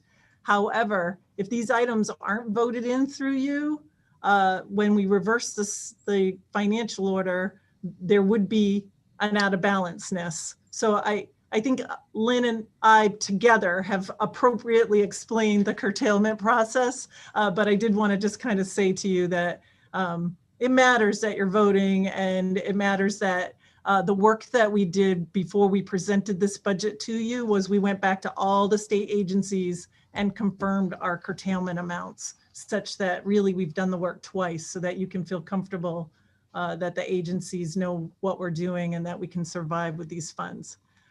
Really important point on this one is that it's a one-time for this year. Okay. Thank you. Thank you, Commissioner. Any other questions? Follow up if I can? Yes. Mr. Chairman? Go right ahead. Could you tell us how much more borrowing capacity this has created for this area? Yes, in 22 and 23. Well, basically $1 million will right now in an environment get us between 12 and $13 million of borrowing. Okay. Yeah. Thank you. So in 22 and 23, we had extra 2 million. And so we increase our capacity by 22 million each year, or ask to. The other thing that came up in the public hearing last week was Representative Millett asked for our debt schedule and total amount of debt and our debt schedule. And we are working on that. It will be a separate document that we will send you. We just didn't quite have it ready for this morning, but it will be there in the next day or so. Okay. Any other questions, Representative Reisman? No, thank you. Any other questions or comments by any member of the committee? Seeing none, I'd ask Cheryl to take the roll. Representative Copeland. Yes. Representative Copeland, yes. Representative Downs. Yes. Representative Downs, yes. Representative Reisman. Yes. Representative Reisman, yes. Representative Dorr, absent. Senator Claxton. Yes. Senator Claxton, yes. Senator Rosen. Yes. Senator Rosen, yes. Senator Baldacci. Yes. Senator Baldacci, yes. Representative Matlack. Yes. Representative Matlack, yes. Representative Toole. Yes. Representative Toole, yes. Representative Bryant. Yes. Representative Bryant, yes. Representative Head, absent. Representative Sean Paulson. Yes. Representative Paulson, yes. Representative Greenwood. Yes. Representative Greenwood, yes. 11 yes, 2 absent. Okay, the motion is approved. Next item. Thank you, Mr. Chair. The next item is a $600 savings in the Office of the Commissioner within DAS, and this is reflecting a reduction in actual expenses for travel. Okay, is there a motion? So moved. Representative, thank you. Representative Reisman, do you have a question? I don't, sir. Oh, okay, thank you. It's been moved and seconded. Any discussion? Seeing none, I'd ask Cheryl to call the roll. Representative Copeland? Yes. Representative Copeland? Yes. Representative Downs? Yes. Representative Downs? Yes. Representative Reisman? Yes. Representative Reisman? Yes. Representative Dorr? Absent. Senator Claxton? Yes. Senator Claxton? Yes. Senator Rosen? Yes. Senator Rosen? Yes. Senator Baldacci? Yes. Senator Baldacci? Yes. Representative Matlack? Yes. Representative Matlack? Yes. Representative Toole? Yes. Representative Toole? Yes. Representative Bryant? Yes. Representative Bryant? Yes. Representative Head? Absent. Representative Paul House? Yes. Representative Paul House? Yes. Representative Greenwood? Yes. Representative Greenwood? Yes. 11 yes, 2 absent. Okay, the matter is carried. Thank you. Lynn, the next item. The next item up is from the State Comptroller's Office. This is a reduction of $91,000 from managing position vacancies within available resources. Again, part of the curtailment. Okay. Thank you. Is there a motion? So moved. Is there a second? Second. It's been moved and seconded. Any discussion? Any comments or questions? Seeing none, I'd ask Cheryl to call the roll. Representative Copeland? Yes. Representative Copeland? Yes. Representative Downs? Yes. Representative Downs? Yes. Representative Reisman? Yes. Representative Reisman? Yes. Representative Dorr? Absent. Senator Claxton? Yes. Senator Claxton? Yes. Senator Rosen? Yes. Senator Rosen? Yes. Senator Baldacci? Yes. Senator Baldacci? Yes. Representative Matlack? Yes. Representative Matlack? Yes. Representative Toole? Yes. Representative Toole? Yes. Representative Bryant? Yes. Representative Bryant? Yes. Representative Head? Absent. Representative Paul House? Yes. Representative Paul House? Yes. Representative Greenwood? Yes. Representative Greenwood? Yes. 11 yes and 2 absent. Okay, the matter has passage. Next item. Next item up is the statewide radio network system, which is within the state and local government. This is a reduction to align projected actual expenses for debt service, and the savings is $2,275,421. Okay. Is anyone against saving $2 million? Okay, is there a motion to approve? So moved. Okay. Second. Second, moved and seconded. Okay, now any discussion?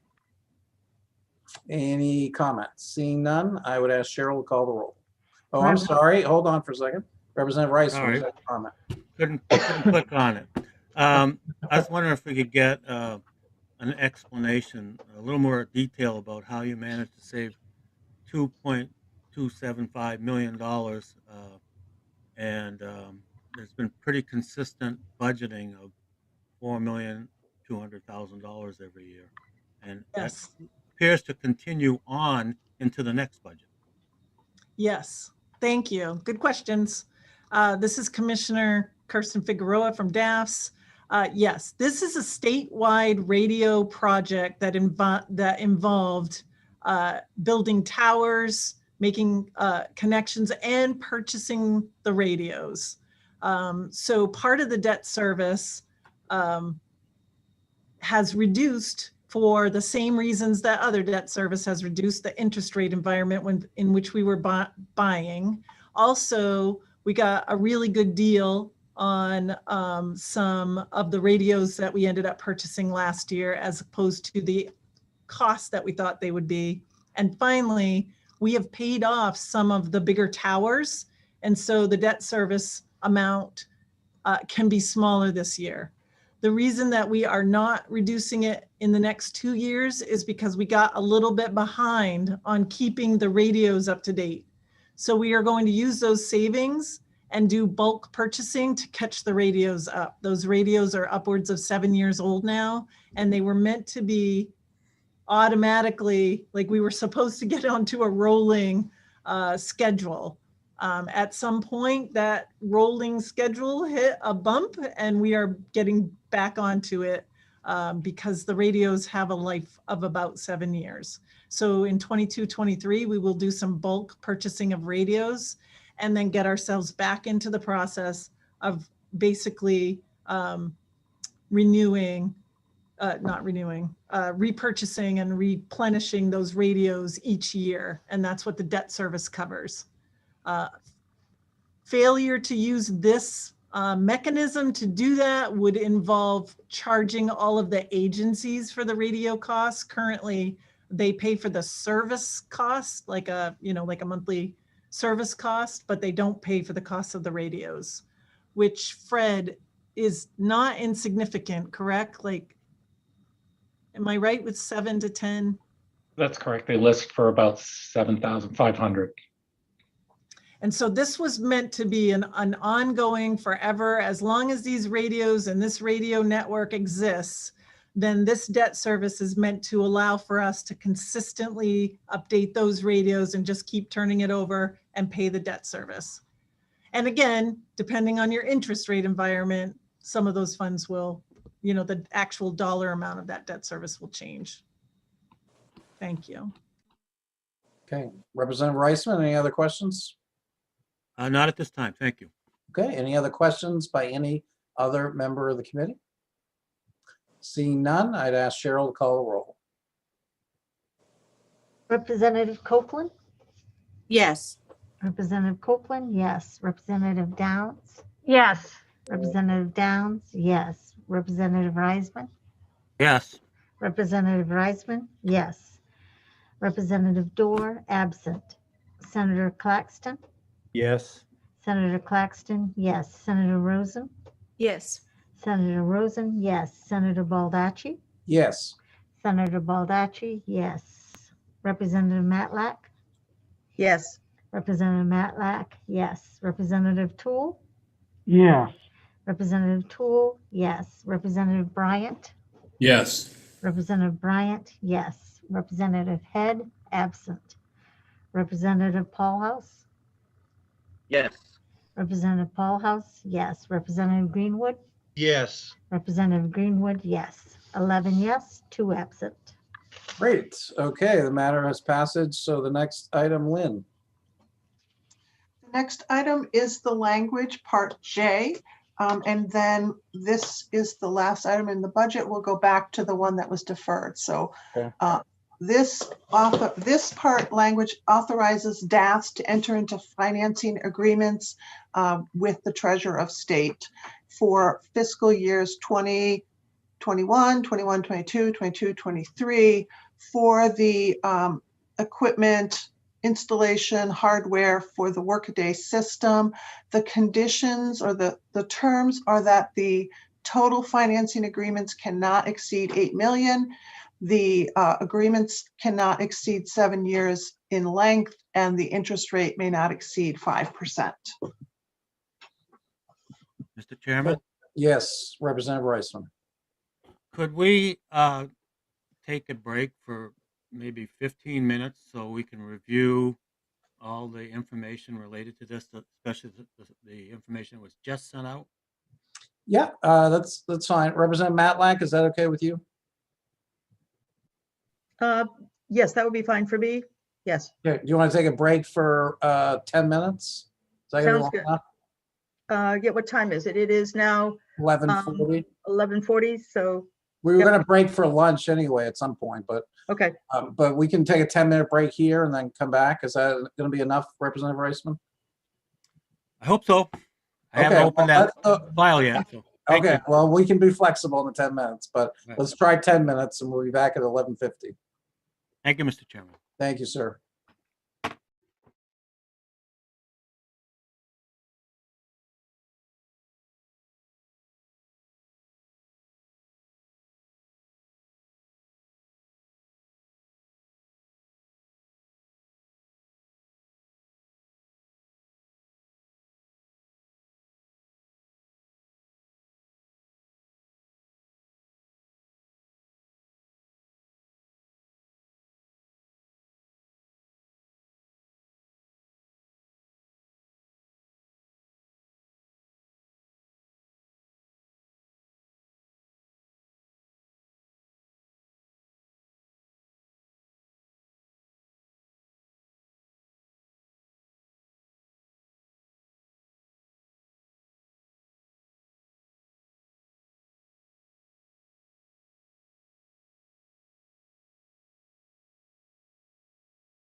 Do we want to just take a break for lunch and come back at 1? Finish these items, or do you want to get through these items now, or what's the pleasure of the committee, I guess? Representative Matlack, do you want to weigh in on that? Or just keep, because we're going to take a break for lunch anyway, and then we got to come back and do the rules. Right. I was going to say, we also have the committee rules to look at, Yeah. but Representative Copeland had her hand up too. Representative Copeland? Thank you, Mr. Chair. I do have something else at 12 o'clock, so I would be amenable to reconvening at 1. Okay. There you go. Okay, is that okay with everyone? Okay. And we stay on this and just come back to this. Yeah, can somebody let know if others like? I'm fine with that, Mr. Chair. Okay, great. And Representative Reisman, if you can hear that, that's what we're doing. So I will see everybody at 1 o'clock. Thank you. Thank you. Lynn, if you could give me a call, I would appreciate it.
anyone's waiting, the committee is taking a break till 1.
Yeah, I haven't gotten that far yet to figure that out.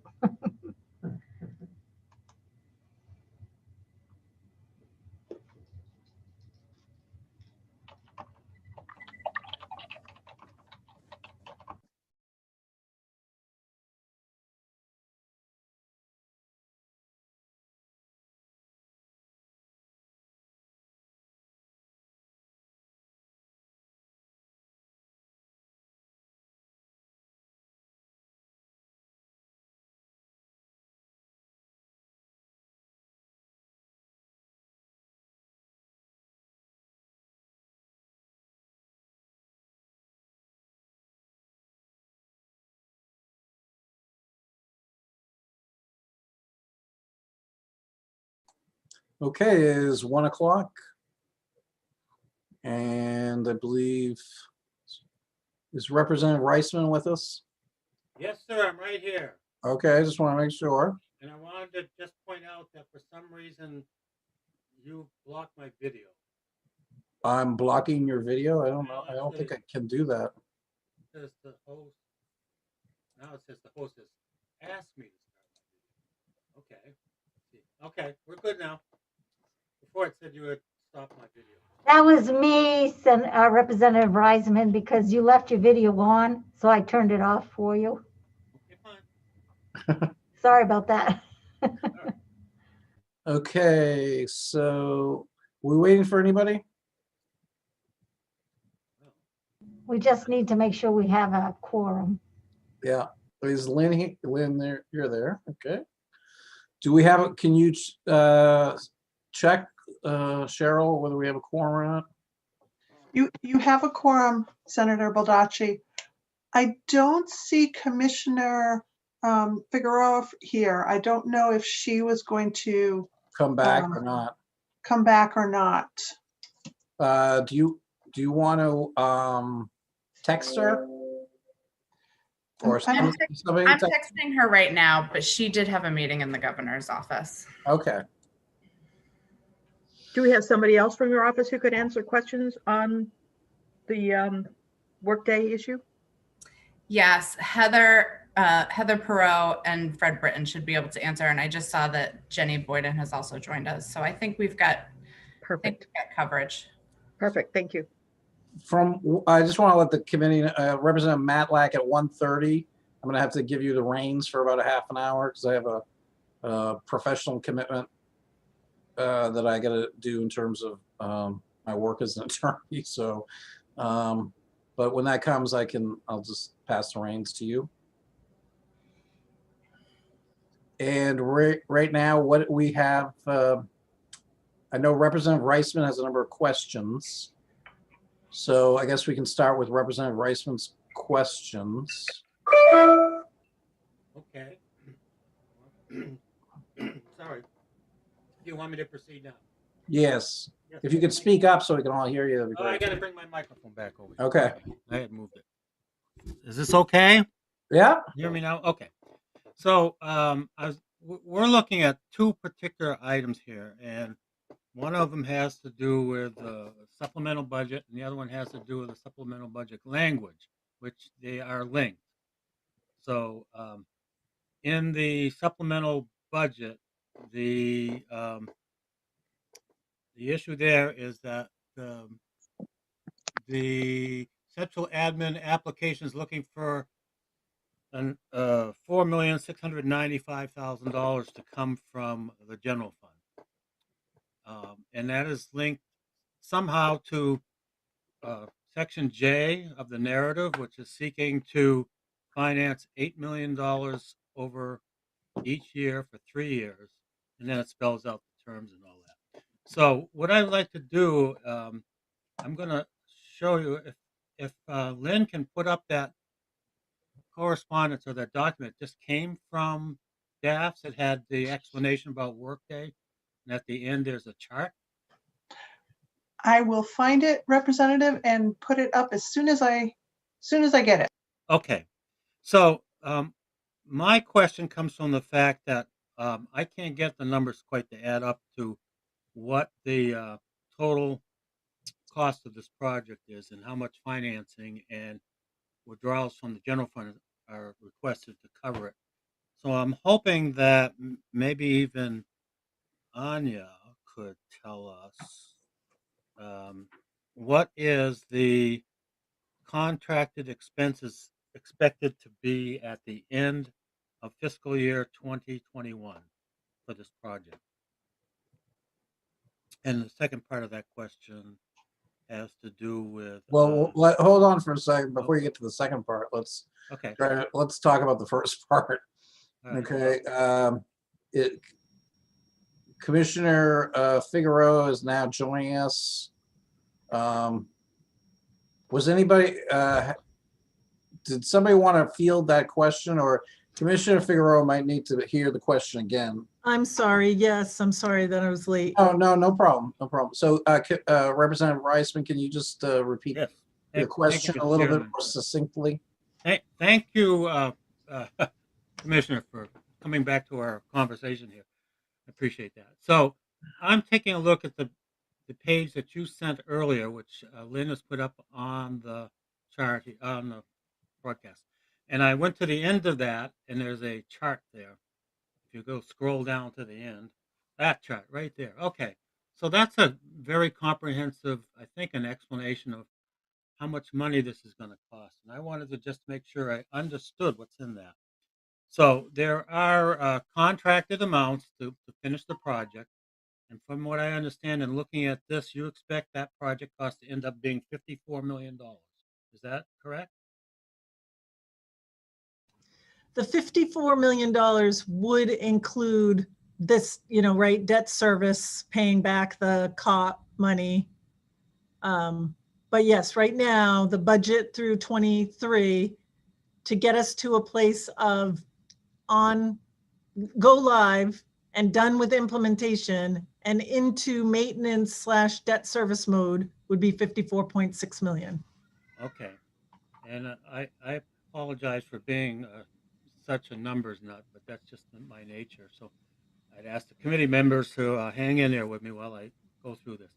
So that chart that you have there shows $31 million through fiscal year 20, another 2.4 million for fiscal year 21, and then there's two lines that show requests. One is 8 million for a funding request, and 4.7 million for a general fund request.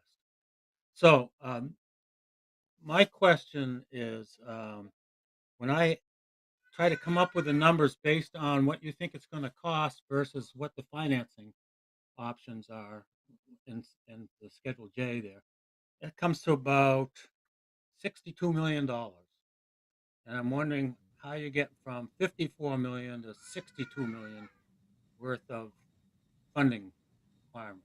No, the $8 million, I think you might be adding the $8 million twice. The 8 million right here on, oh, you can't see my arrow, but that $8 million FY21 supplemental COP financing request. Are you adding that in twice?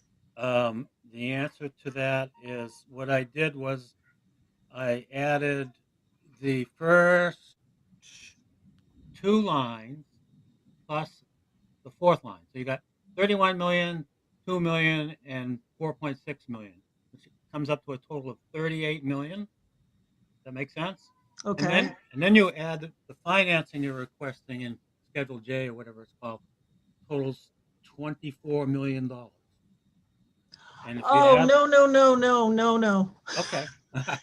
The financing we're requesting in Part J is for $8 million. The financing of 8J of Part J says we would like to go and borrow $8 million. That's what line 3 is. So it's a total of $8 million. It's not $8 million each year. It's not debt service. That's the borrowing amount. That's the language that we use to say, please allow us to go and borrow up to 8 million at up to 5% for up to 7 years. That is not an annual. That's a one-time. So that's line 3. So I hate to complicate this, but I'm looking at Schedule Part J, and the wording in there says the financing agreements entered into each fiscal year may not exceed 8 million on principal costs. And what you're saying, it's a total of 8 million that could be borrowed over 3 years. That is correct. We Okay. only mean to borrow the $8 million once. Now, whether we do that in 1 or 2 fiscal years is the flexibility of that language, but the amount that we mean to borrow is not more than $8 million total. Okay, that's confusing in the wording in that part. Yeah, I can see that. And we don't always mean that, actually. It's like, so we should review. It could be that we repeated some language, but I can tell you, and we could tweak the language to be more clear, that we mean that the total borrowing would be 8 million. Okay. Mr. Chairman, does that make sense to you and whoever out there in the conference land is? Yeah. It was unclear to me, so we'd like to clear that up. No, Representative Reisman, I appreciate your questions. Okay. You have any more? Yes, I do. Okay. I was wondering if you could tell me at the end of the fiscal year 21, what the % of completion is expected to be on this project. At the end of fiscal year 21, well, we'll have been working on it for the collective. We will have been working on that project for upwards of 5 years by then. And we're hoping to finish at the end of fiscal year 22.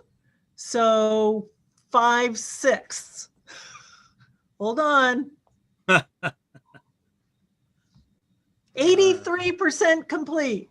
At the end of this fiscal year. That's right. Okay. That's good. I'll just leave it at that. I'm not going to dig into that one anymore. So let me just make sure I don't have any other burning questions. So I guess the burning question is now, if I back 16 million off of my first thing, then you're not going to have enough money to finish the project. That's $54 million right here outlines that which we've spent and that which we've asked for a total of that which we need through FY23. And what that does is it puts $2.4 million into at the end of 23, that $2.4 million there would be in our baseline for this account for ongoing maintenance and debt service. And then that will turn into ongoing maintenance for this project. But this 54.6 gets us implemented, spends about $4.5 million on maintenance and $2 million on debt service by the end of FY23. Okay, that's assuming we don't have any more glitches. That's assuming we don't have any more glitches. Okay. I mean, that is a little bit of the reason that we're leaving well, I want to just say we've built a little tiny bit of that in because we are continuing to ask for $8 million in the COP. But at this particular moment, we think we need 6.5. But we are leaving a little bit of a cushion. And again, it's borrowing. So we won't borrow it if we don't need it. It's not an appropriation, which is why we did a mix of appropriation and borrowing. So you're not committed to borrowing the total 8 million. You only have to borrow what you need. Correct. Very good. Good answer. Thank you. I guess I'm all set, Senator. Okay. Questions by any other members of the committee? Commissioner, I just had a couple of questions. So if the committee voted not to approve the 4 million, what would that mean in actual terms to this project? I don't want to be melodramatic, but we don't have the money to pay for the bills. Like, we are working with several contractors right now, trying to get this data converted, trying to get the implementation done. And we asked for some money in the supplemental last year, and this item landed in COVID supplemental purgatory. And so Okay, purgatory is not a good place to stay in. No, I mean, a lot of items, we had a lot of conversation last March that, we had quite a few items in our supplemental budget that ended up coming out because it ended up being COVID, but this was one of those items. And So this is a request that's really been backed up for a while, and you're not asking for any extras. You're just asking to get the job done, right? I mean, basically. We're just asking to finish this job. Yeah. Yeah. Senator Rosen had her hand up. Oh, I'm sorry, Senator Rosen.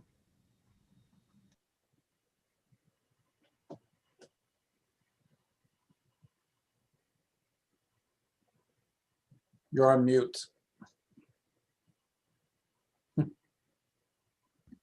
I didn't have my hand up. I'm sorry. I'm sorry. Oh, okay. I thought you did.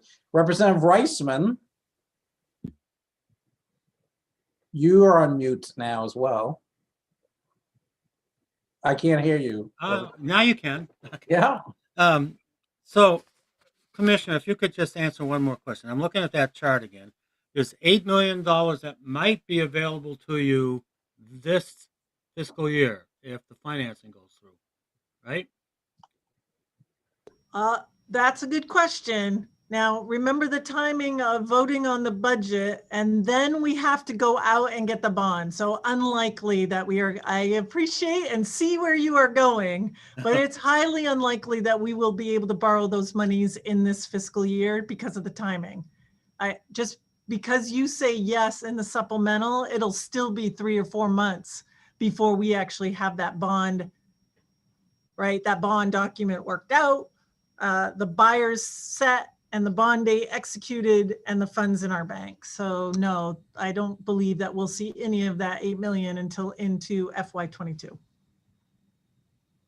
Okay. So Any other that questions? means, follow-up question if I could, Senator. So that means, let's say you were able to get that money this year. Wouldn't that 8 million cover the $4,695,000? We need the 8 million in addition, up to the 8 million in addition to the 4.7. And in addition to we're doing a mix here of borrowing and general fund ask to get us to completion on this budget, on this project. Okay. Are there any questions by any other members of the committee? Okay. Is there a motion? Oh, I'm sorry, Representative Copeland. Thank you, Mr. Chair. I'm wondering if Representative Reisman is going to make an amendment so that that language gets changed in there, because I think that was an important distinction. Chairman, do you want me to answer that? Well, yeah. Are you going to offer an amendment? Well, there's no amendment. I don't think that we need to have an amendment. Hold on for a second. We need a motion first in order to amend something. So somebody needs to, if you want to offer a motion, Representative Reisman or Representative Copeland, you can certainly put the intended language in that motion. I think Lynn has a suggestion. Lynn, Representative Copeland? Oh, I'm sorry, Lynn Caswell. Thank you, Mr. Chair and Madam Chair. I was just going to ask if I should put the language back up so that if there was going to be a motion regarding the language, that you all could see it. Okay. That's really, I appreciate that, because now as I'm reading it, that would be great. So, because now as I'm reading it, it is pretty clear that we say we can borrow in each of the years, because as a reminder, I'm not going to borrow 8 million if I don't need it. So if we only need 2, we'll borrow 2. And then says the financing agreements entered into each of these fiscal years may not exceed 8 million. It might be okay, but I'm happy to, now that you all know, the $8 million is the cap. Well, I think the thing is, the language says the maximum each year is 8 million, but what you're telling us is that the entire borrowing would be 8 million. The financing agreements entered into each fiscal year may not. That's right. That's right. That is the part that's confusing. Yes, okay. Thank you. So if we took out in each fiscal year and just said entered may not exceed 8 million, we took out the language that's in yellow right now, I think. If we excise that, Well, we might want to leave the word into. The financing Entered agreements into, yeah, entered okay. into may not exceed 8 million, Okay, yes. so in each fiscal year. Yep, Okay, so do I have a motion to approve this item with the language in each fiscal year deleted? So moved, Mr. Chairman. Okay, second. thank you. Okay. This has been a good conversation. I really appreciate Representative Reisman, your questions, and everyone else. Yeah, So, sorry for the confusion. No, that's what this process is all about. So, any further discussion? Seeing none, then I would ask Cheryl to call. Lynn Caswell had her hand up? Did you, Lynn, or did you have is your it hand up? still up? I failed to put it down. Okay, thank you, though, Representative Matlack, for letting me know. And so Cheryl, call the roll. There's Cheryl. Cheryl, you are muted. I apologize. This is for the amendment to Part J, correct? Well, it's not really an amendment, it's a motion. It's a okay. motion, but it included the deletion of those words. Gotcha. Okay. Representative Copeland. Yes.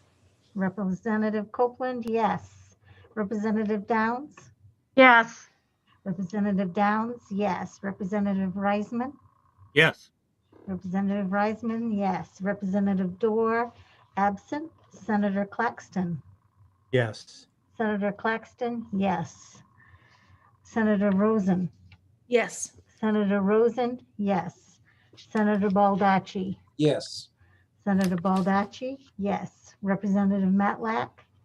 Yes. Yes. Senator Matlack, yes. Representative Toole? Yes. Representative Toole, yes. Representative Bryant? Yes. Representative Bryant, yes. Representative Head is trying to get online.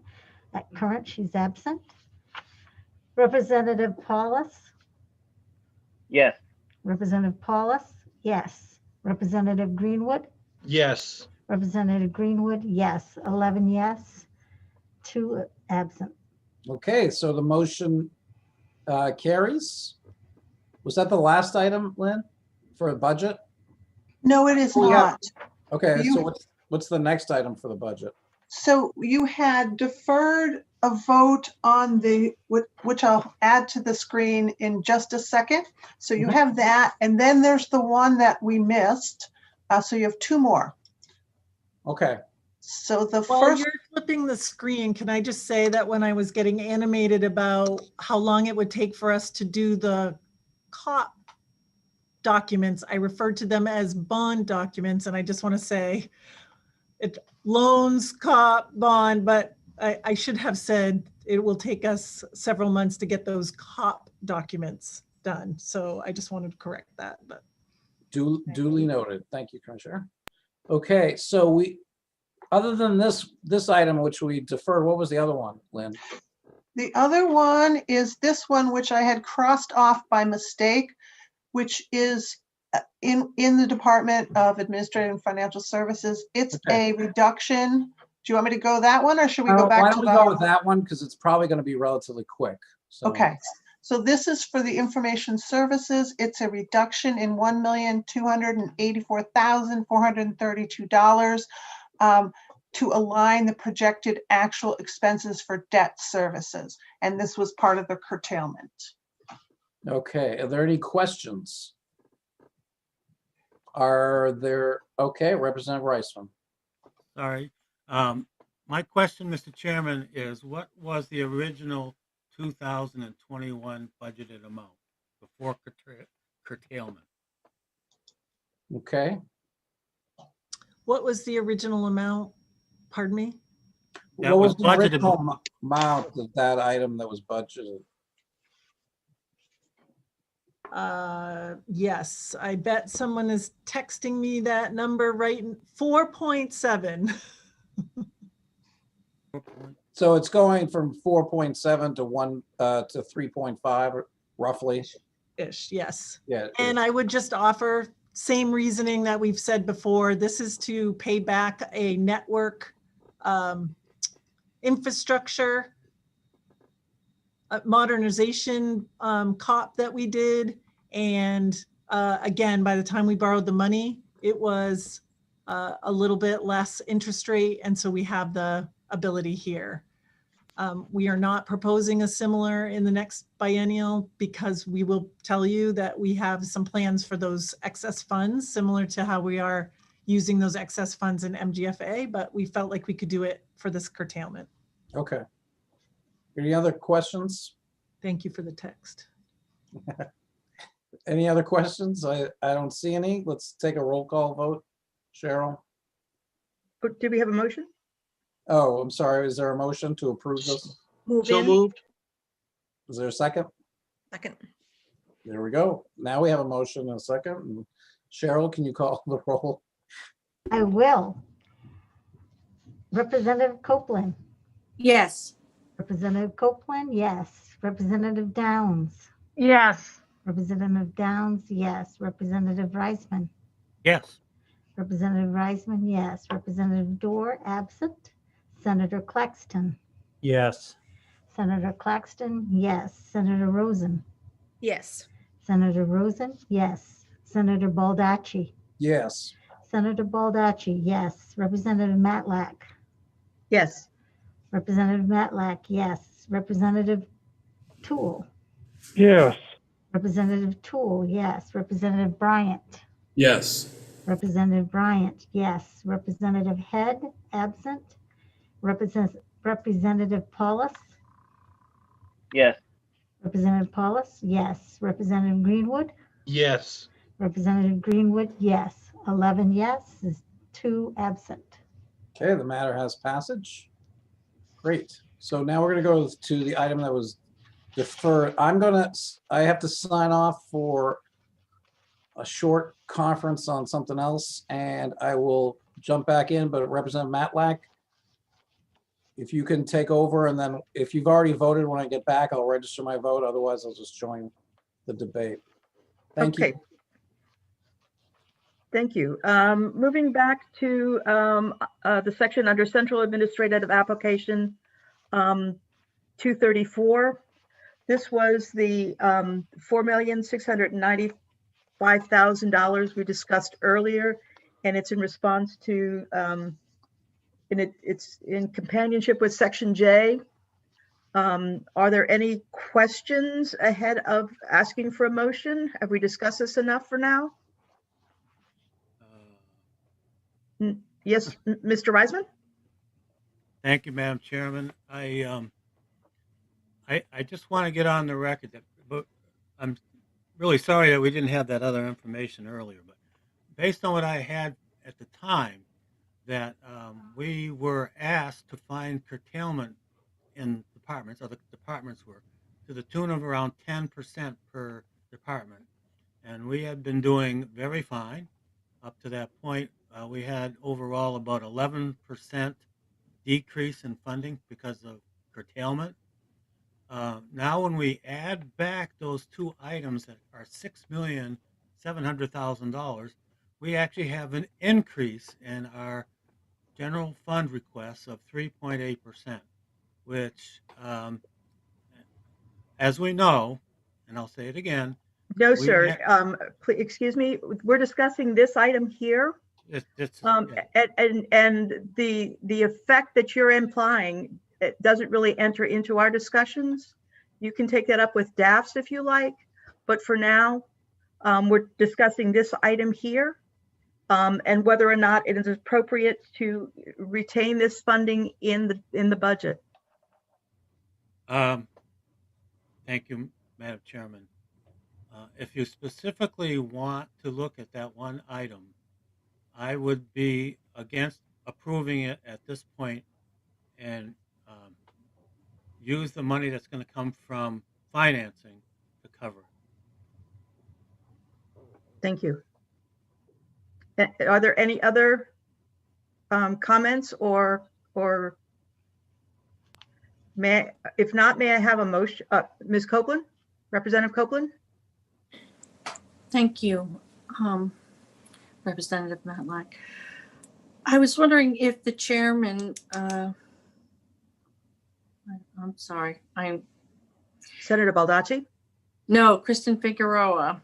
Commissioner, yes. Commissioner, thank you. I apologize.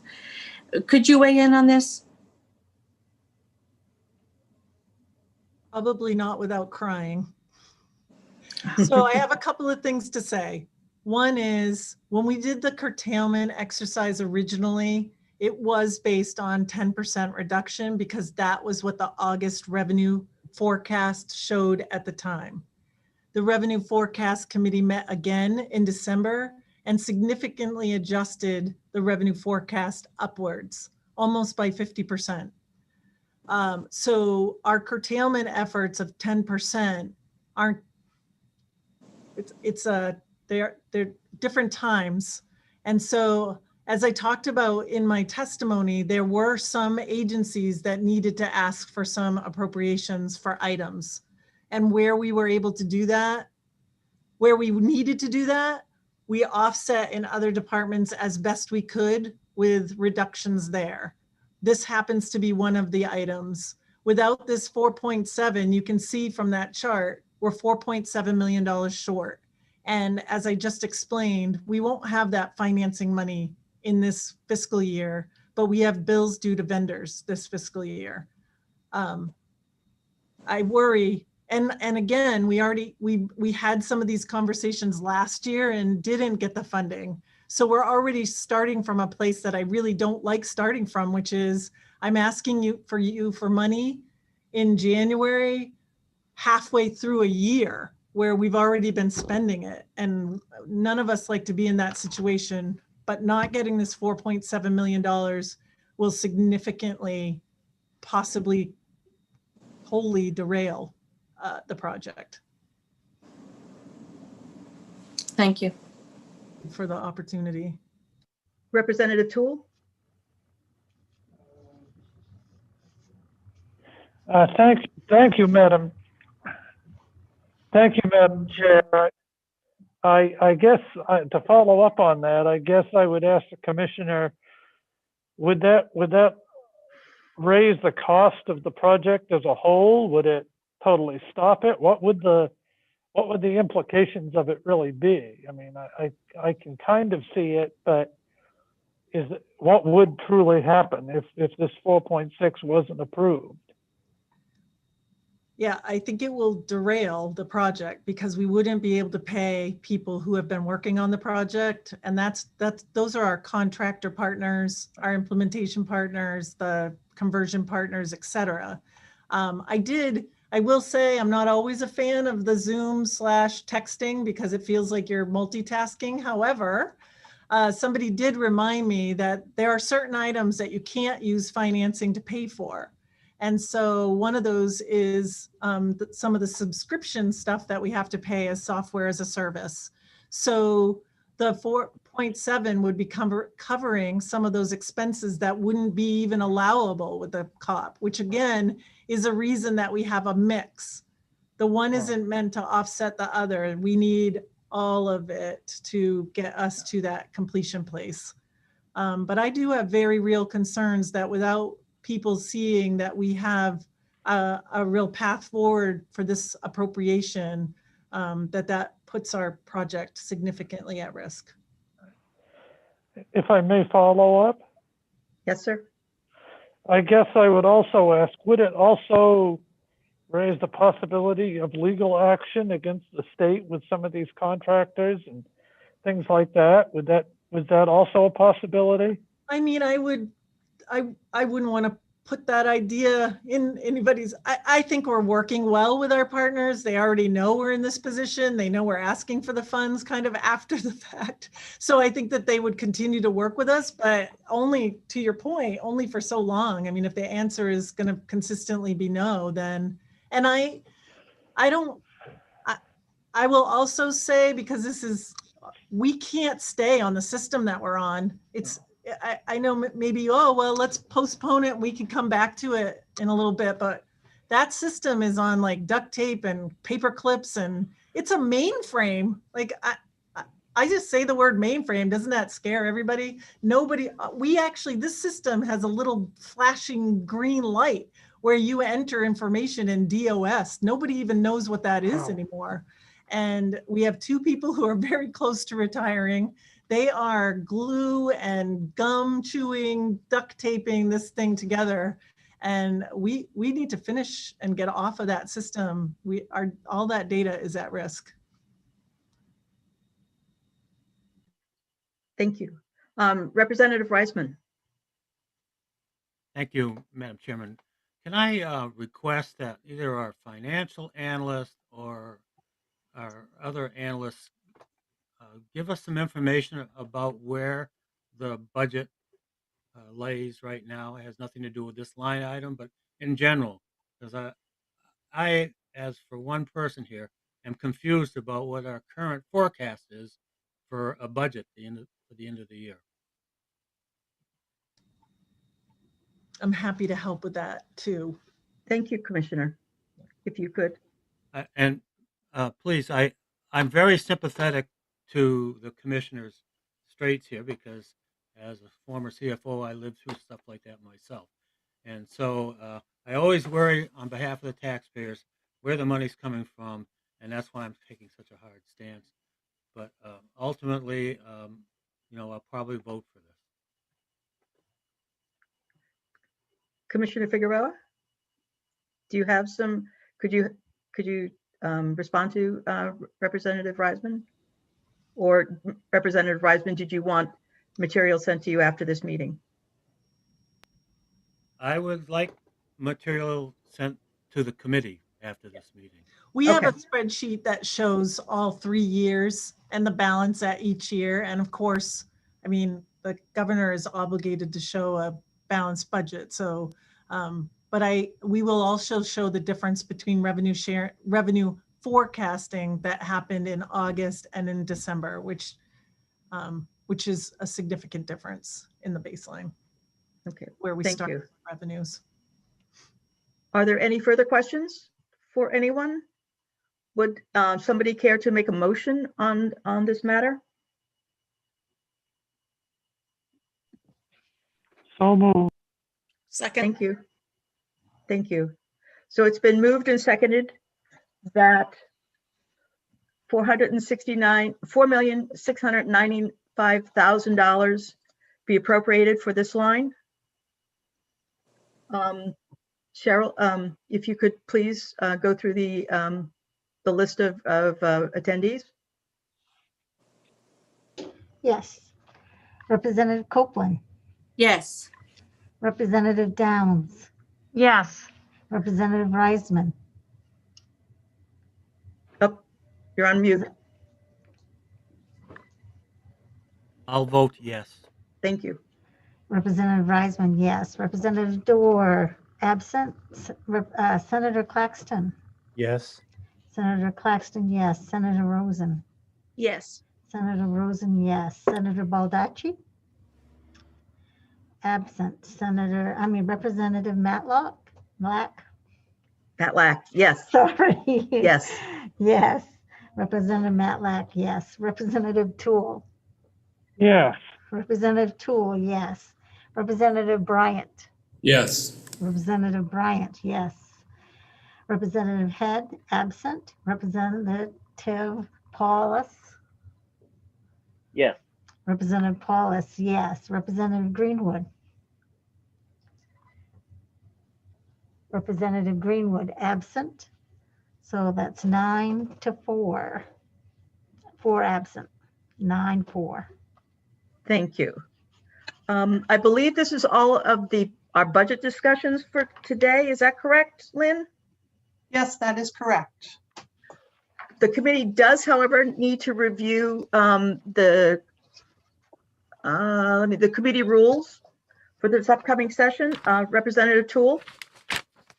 Thank you, Madam Chair. Just a point of clarity before we get too much further. I guess that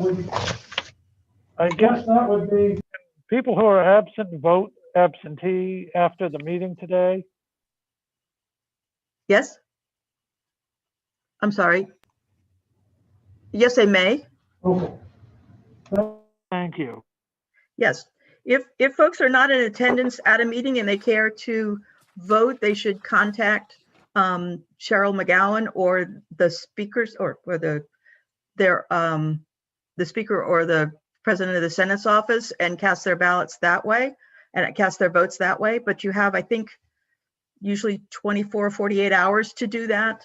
So for those folks who were unable to attend in person, they do have the opportunity to cast their ballots, their votes. I'm sorry. Thank Okay. you. Oh, Senator Baldacci is back. Thank you for the opportunity to be here. I think you're saying that you're done with us. I'm sorry. Yes, I was just about to say that procedures are moving on, and you don't really care about our rules and procedures. I do. I do. Oh, thank you. But thank you so much for you and the other members of your staff who are able to attend and answer our questions so thoroughly. Thank you so very much. Thank you so much for the opportunity. And normally, of course, we've had an opportunity to present our department to you. So we're doing this a little bit backwards, but I think we're with you next week when we do that. So we look forward to that. Thank you very much. Thank you. Thank you, Representative Matlack. I'm assuming I'll have a chance to register my vote later today. I think you could do it now if you cared to, but you can talk with Cheryl after the fact and she can tell you how to do that. Okay. Okay. We are now up to rules of procedure. Great. Thank you, Representative Matlack. So Lynn. Thank you, Mr. Chair and Madam Chair. So those of you who have been in the legislature before or who have been paying attention to my many emails, you know that there are model committee rules and that each committee must vote upon, and you can propose amendments to them. This session, there's also an addendum that addresses some of the changes necessary due to the remote nature of the work that we are doing.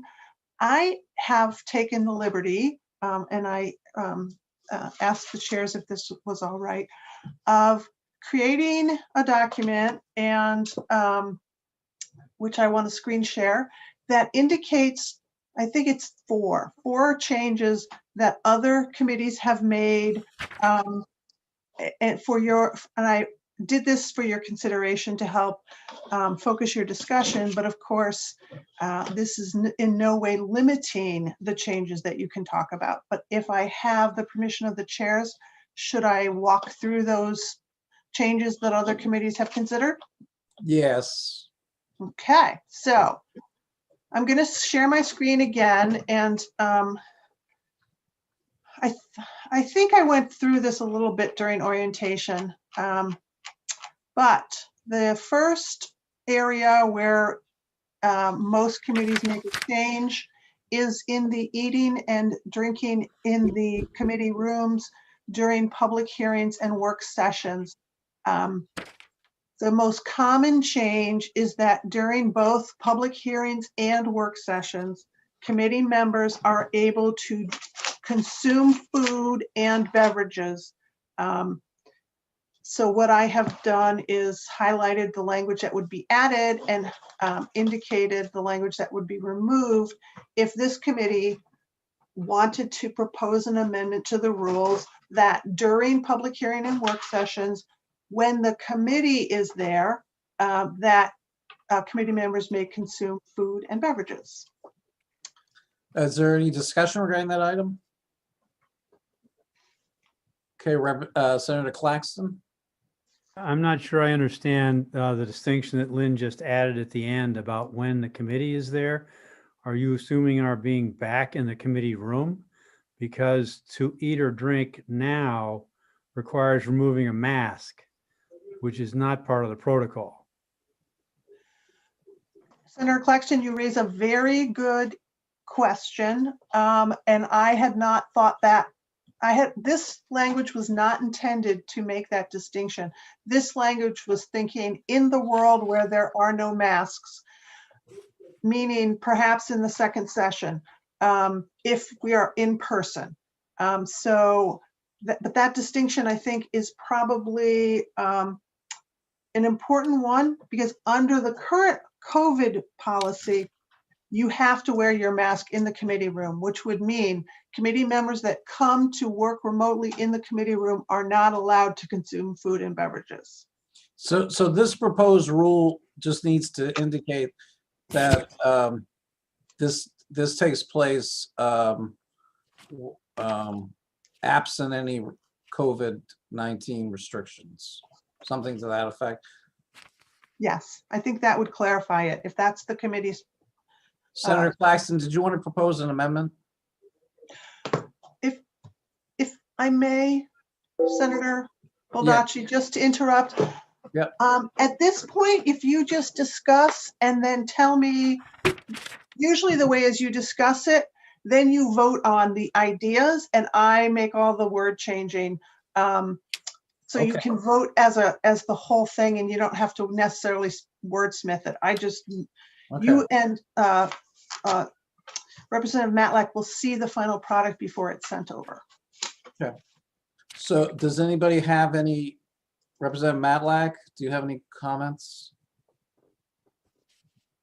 But no, that was something I was wondering about also, Senator Claxton, and in making it clear that masks at this point will always be worn in committee rooms, which would preclude eating and drinking in the committee rooms at this point is a good idea. So I'm assuming we're allowing people to consume food and beverages while on Zoom, correct? Is that like an implied? Yeah. Just want to make sure because I've already exercised that rule several times. So, Representative Bryant. Yeah, I think again we can't say on Zoom itself because if you are in a committee room, you could be on Zoom too. Yeah. And so we got to be careful. But I think also just a point that maybe we could raise that question to the leadership so they understand if all the other committees have already said they agree with it, that we're raising this question, maybe it should go further by some of us to the leadership to make sure that they can bring it back through the committees that already agreed to it. I agree with everything you're saying, but it does have to be emphatic because it's another debate. Right. That's correct. So and it would need permission of leadership in order to move forward. If there's something that's there that they don't agree with, they can send it back to us, but they can also send it back, I'm assuming, to other committees if they find something that should be included. So Lynn, in terms of the wording, I would just suggest that that you reference the current COVID restrictions and that subject to those, something, I don't have the exact wording, but subject to those restrictions, or if allowed later or whatever, that these rules are at a time when there are no COVID restrictions overall. So but there needs to be a reference, I think, to the existing rules so it's clear that in the committee rooms, until those restrictions are lifted, the mask policy has to be the first thing to abide by. Representative Bryant, did you have another question? You're on mute. You're on mute. My feeling is we should not implement it at all because we're not there until we are. You know, I mean, I don't see us being there in this session, that's for sure. So why change it? Why not just say no for the moment? Well, it's really up to the committee. So I think the implication is if we don't change it now, we won't be able to change it later. So that if we were to actually be able to go back in person, that we would have no food and beverages, which is something we'd have to deal with, which would be fine, but knowing that we wouldn't be able to really go back and change it. Is that correct, Lynn? You're on mute now. That is correct. These rules apply both in the first and the second session. So if you were in person in the second, you would want to address the issue now because you don't reconsider these. Though I'm sure you could do it, but generally the committees do this once at the beginning of the first. Okay, are there any other questions or comments about that item? Okay, Representative Reisman? I'm sorry, it's not about this particular item, but I have a question about the rules in general. Okay, well, why don't you ask it? Okay. I'm looking over the rules in general, and I don't see any mention of the protocol for subcommittees. And I believe there should be something in our rules that spell out the roles of subcommittees and what they can do and can't do. Okay. Lynn, did you want to address that issue? I can try. I think I have more questions than answers for Representative Reisman because I'm not. So the subcommittees and what a subcommittee is defined in the joint rules as 3 or more persons appointed to conduct work of the committee. I'm not sure, is there some specific rule you're looking to that you think does not currently apply to the subcommittees? Well, I'll be blunt here. There was a situation last year where there was a subcommittee meeting, and I was told when I wanted to be a part of that I was not eligible to be in the room and that I needed to leave. And I would think as a subcommittee is formed and duties are expected, that they need to follow the right to know laws, just like we do in our large committee. Okay, Representative Reisman, that's a point well taken, but I just would like to go through this list, and then we can probably address that there, if representatives want some additions in general. So let me just go through this list that Lynn has first, if you don't mind. So I think we're all set on smoking and eating restrictions. What is the next item? Representative Toole, you have a question? Yes, Mr. Chairman. I think it would be easier if we voted each of these one at a time and then move on to the next item so that we're moving along in an efficient way. Okay, I mean, I'm happy to do it either way. I think Lynn had previously indicated that she wanted to get a sense of the committee and then come back for a vote, but I don't know what Representative Matlack, what is your opinion on that? Want to just go forward and do these by votes? I would prefer to just go forward. I don't think that these are controversial, and if they are, we can address them at the time. Yeah, so we will have a vote on these before they're finally enacted. I think right now this is more just going to give Lynn some feedback from the committee, and then she will present some rules, and then people will have a chance to make a final vote on it before they're enacted. Okay. Okay, great. Thank you, Representative Toole. And Lynn, what is the next? So the next rule appears, it's item E, and it appears under public hearings. So generally, if a committee member is the sponsor of a legislative document, they, under the rule, refrain from questioning the witnesses. This exception is put in by some committees. It allows the chair to permit the sponsor to ask clarifying questions. So the general rule is if you're a sponsor, you can't ask questions during the public hearing. This says, except at the pleasure of the chair if it's to clarify. Okay. Is there any questions or comments about that provision? Okay, seeing none, I would ask if we go on to the next one. So the next one appears, it's this H, and it appears under work sessions as well. This basically says that attendees and members who are either testifying on the public or have a Hollywood Square such as we do not have signs, posters, placards during their testimony or while participating in the work session. And that includes while testifying remotely. And the same language, roughly the same language appears later down here under the rules for work sessions. Okay. Are there any questions or comments about that? Okay. And the next one is, so now we've hit the addendum rules for the COVID-19. is about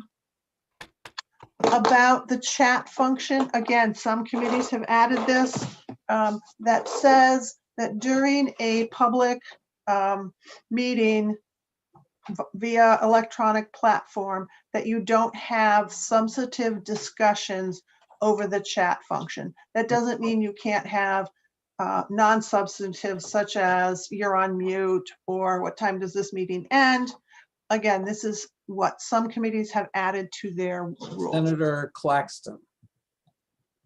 I'm sorry. Thank you, Senator. My question was related to the earlier comment that we talked about, and whether the better term, a term better than remotely, is virtually, because we're all remote to cyberspace, which is where the meeting's really happening.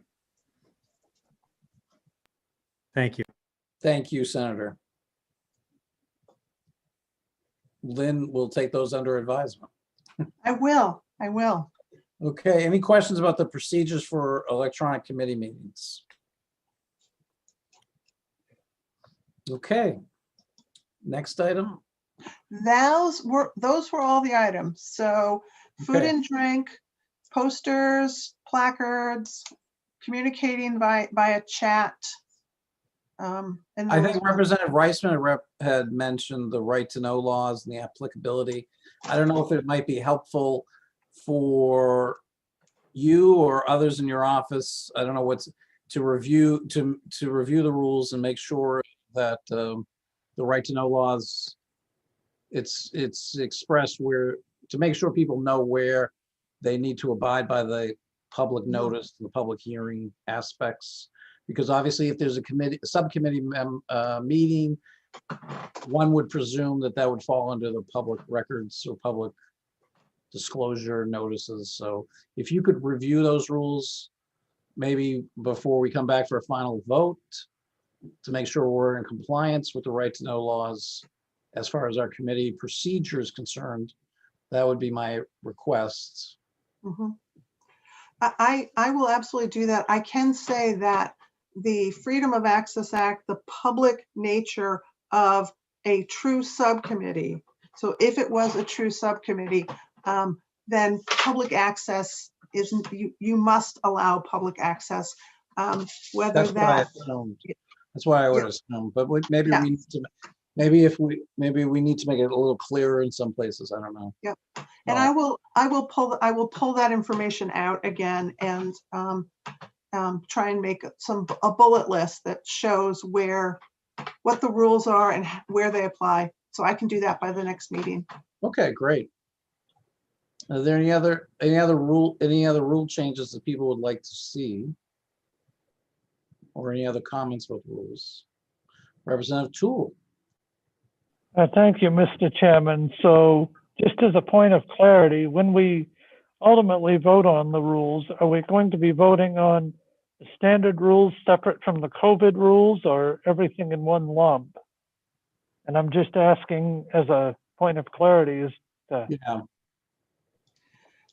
They would be voted together as if you want to propose changes to either of those for the committee, you would vote them together. And actually the last change that I made was to the addendum, the COVID addendum.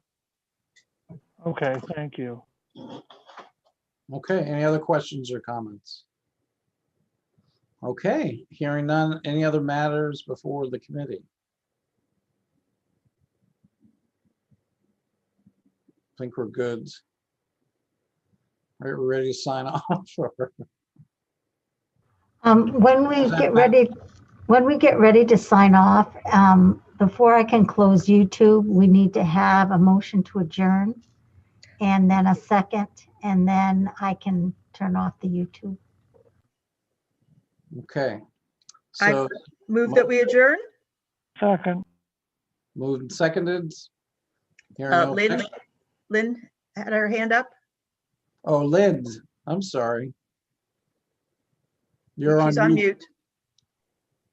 You can adjourn. I was just going to remind the committee that there are public hearings on Wednesday at 10. Thank you. Thank you. Okay. All in And if there are no objections, we're adjourned. Thank you. Thank you.